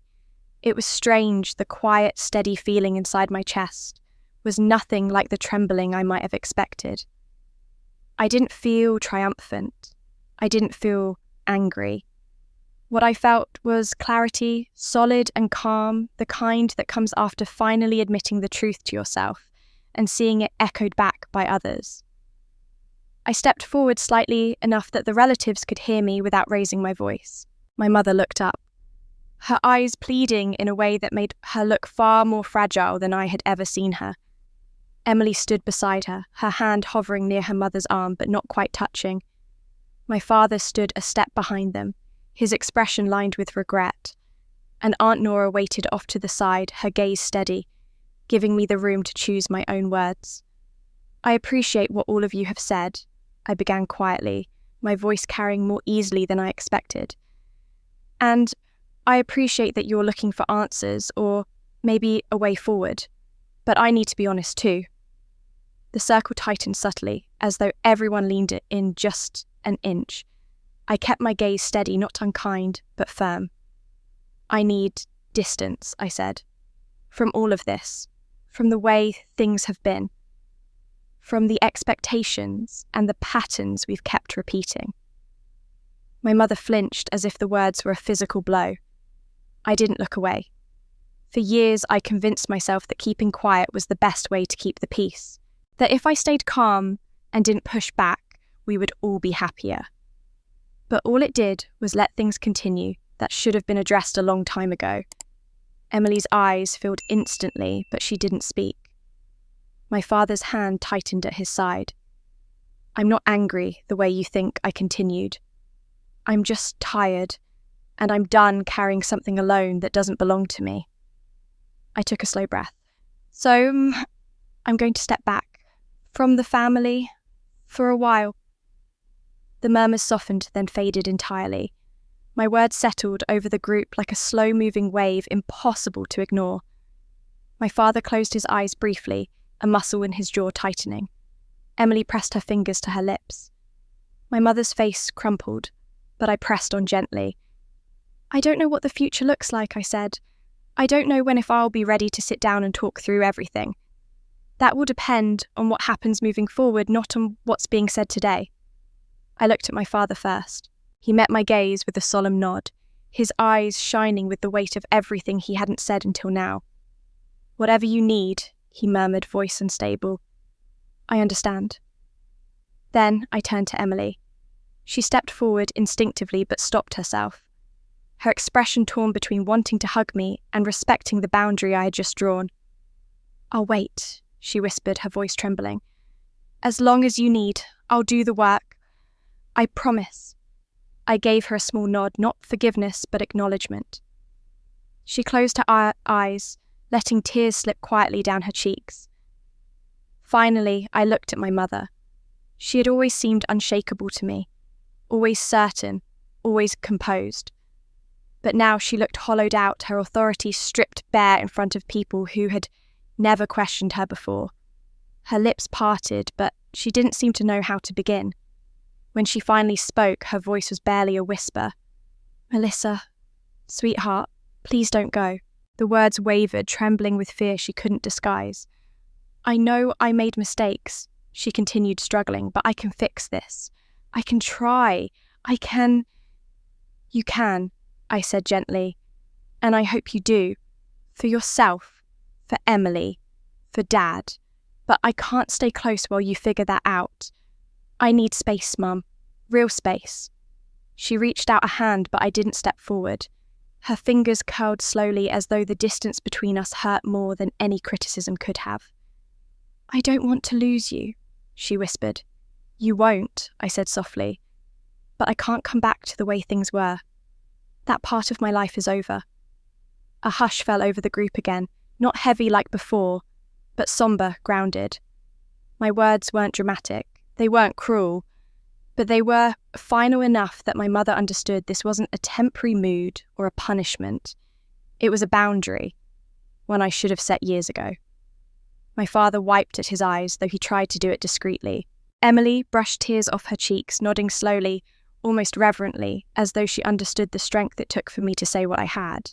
Even the older relatives softened their disapproval, shifting into sympathy not just for me, but for the family as a whole. They had witnessed enough now to understand that this wasn't about vengeance. It was about healing something that had been neglected for too long. I took another slow breath. "I'll be at the reception for a while, but after that, I'll head back to my hotel. I don't want a scene. I just need room." My voice didn't shake. I didn't falter. The steadiness felt new, like a part of myself I had only recently given permission to exist. My mother pressed a hand to her heart as though trying to hold herself together. "I'm so sorry," she whispered, her voice cracking. "I'm so sorry. I didn't reject the apology, but I didn't take it in either." "I hear you," I said. "That's all I can do right now." Emily let out a quiet sob, covering her mouth. My father lowered his head, the weight of regret settling visibly in his shoulders. Aunt Nora stepped closer to me, not touching, but standing in solidarity. Her presence at my side felt like a quiet anchor. The relatives looked between us, then slowly stepped back, giving space where there had been none before. The tension in the air began to ease, replaced by something more reflective, more grounded. I gave a small nod to the group, a gesture of closure, not forgiveness, not finality, but acknowledgement that the moment had reached its natural end. My mother reached for me again, but I stepped back gently. She stopped instantly, her face collapsing with understanding. Without another word, I turned toward the path leading away from the reception area. The grass shifted softly beneath my feet, the breeze lifting the edge of my dress as though urging me forward. For the first time all weekend, I felt in control not of the family, not of the narrative, but of myself. I took another step, then another. The murmured conversations behind me faded into a soft hum. The sunlight warmed my shoulders. The ocean's distant rhythm pulsed steady and calm. I exhaled slowly, letting the breath carry out years of tension I had held inside. And then, just as I reached the edge of the garden path, just as I thought the moment had settled, a hand touched my arm. I turned to leave, but someone stops me. I turned, expecting to see Emily, or maybe my father. Instead, a tall man in a crisp resort uniform stood behind me, his expression polite but earnest. His name tag read Daniel, Event Operations Manager. He withdrew his hand the moment I met his eyes, as if realizing he'd startled me. "Ms. Gray," he asked gently. "I'm sorry to interrupt. May I speak with you for a moment?" His tone carried no urgency, just sincerity. I stepped back from the path, giving him room. My heartbeat slowing from the surprise. The murmur of the reception drifted faintly behind us, laughter, music, the clinking of glasses, and yet it felt strangely distant, as though I had already stepped into another place entirely. "Yes," I said quietly. "What is it?" He offered a small smile, equal parts professional and respectful. "I wanted to thank you for what you did this morning. I know you didn't intend to be recognised, but the way you handled the situation, well, it didn't go unnoticed." I blinked, surprised. "You heard about that?" He nodded. "Our staff was scrambling. There were delays we didn't expect and gaps in communication. But then one of our coordinators mentioned a guest who stepped in calmly, efficiently, and without drawing attention to herself." He paused. "I spoke to your sister's fiancé as well. He said you were the reason the ceremony happened on time." I felt a gentle warmth rise beneath my ribs. Not pride exactly, but something steadier recognition. He went on, "I watched you earlier when you were speaking with your family. You have a very grounded presence. You know how to lead without overpowering people. That's rare." I didn't respond immediately. I wasn't used to compliments that weren't laced with expectation or dismissal. But his words felt genuine, observant, not flattering. He took a breath, glancing briefly toward the ocean before returning his gaze to me. "Our resort is expanding. We're developing a new guest events program focused on large family gatherings, corporate retreats, destination weddings. We're looking for someone to consult on structure and logistics, someone who understands people as much as planning." I felt myself still not with tension, but with quiet disbelief. He reached into his pocket and offered a business card, not in a pushy way, not assuming anything, just presenting it as an option. "If you're open to it," he continued, "I would love to talk more before you leave the island, or after you return home. There's no rush. But I wanted you to know the opportunity is there." I looked at the card. Simple, clean, a direct line to a role I hadn't even imagined for myself. For years, I had poured my skills into a job that valued efficiency, but rarely saw the full breadth of what I could do. Hearing someone name it so easily, so naturally, felt like a soft shock to the system. "Thank you," I said, meaning it. "I appreciate you telling me." He nodded with that same quiet professionalism. "You're welcome. And for what it's worth, I hope you take some time for yourself while you're here. You've earned it." With that, he stepped him back, giving a polite parting nod before walking toward the resort entrance. I watched him go for a moment, the business card cool in my hand, the breeze stirring softly around me. As I turned toward the beachfront path, the weight of the day began to settle, not heavy, not painful, but final. The confrontation, the honesty, the boundaries I had finally spoken aloud, they were all behind me now, at least for the moment. The wedding would continue. People would laugh and dance. My family would regroup in their own ways, facing truths they had avoided for years. But I didn't need to be part of that. Not tonight. I followed the small stone path that curved away from the reception lights and toward the shoreline. The sky had begun to shift to late afternoon gold, the sun lowering slowly toward the horizon. As I stepped onto the sand, my heels sank slightly, and I slipped them off, holding them loosely in my hand. The warm grains sifted beneath my feet with each step, grounding me in a way I hadn't felt in years. The ocean's rhythm rolled gently in and out, steady and patient. A few families walked along the distant stretch, their laughter soft drifting across the water. Closer by, the palm trees rustled lightly overhead. The air tasted like sea salt and sunlight. I walked slowly, letting each breath come deeper, easier. My shoulders relaxed, my jaw unclenched. Little by little, the tension I had carried across years, not just days, began to unwind. When I was far enough from the noise of the reception, I stopped near a smooth outcropping of black lava rock and let the waves wash close to my toes. The water rose and fell cool against my skin, refreshing and steady. I closed my eyes for a moment.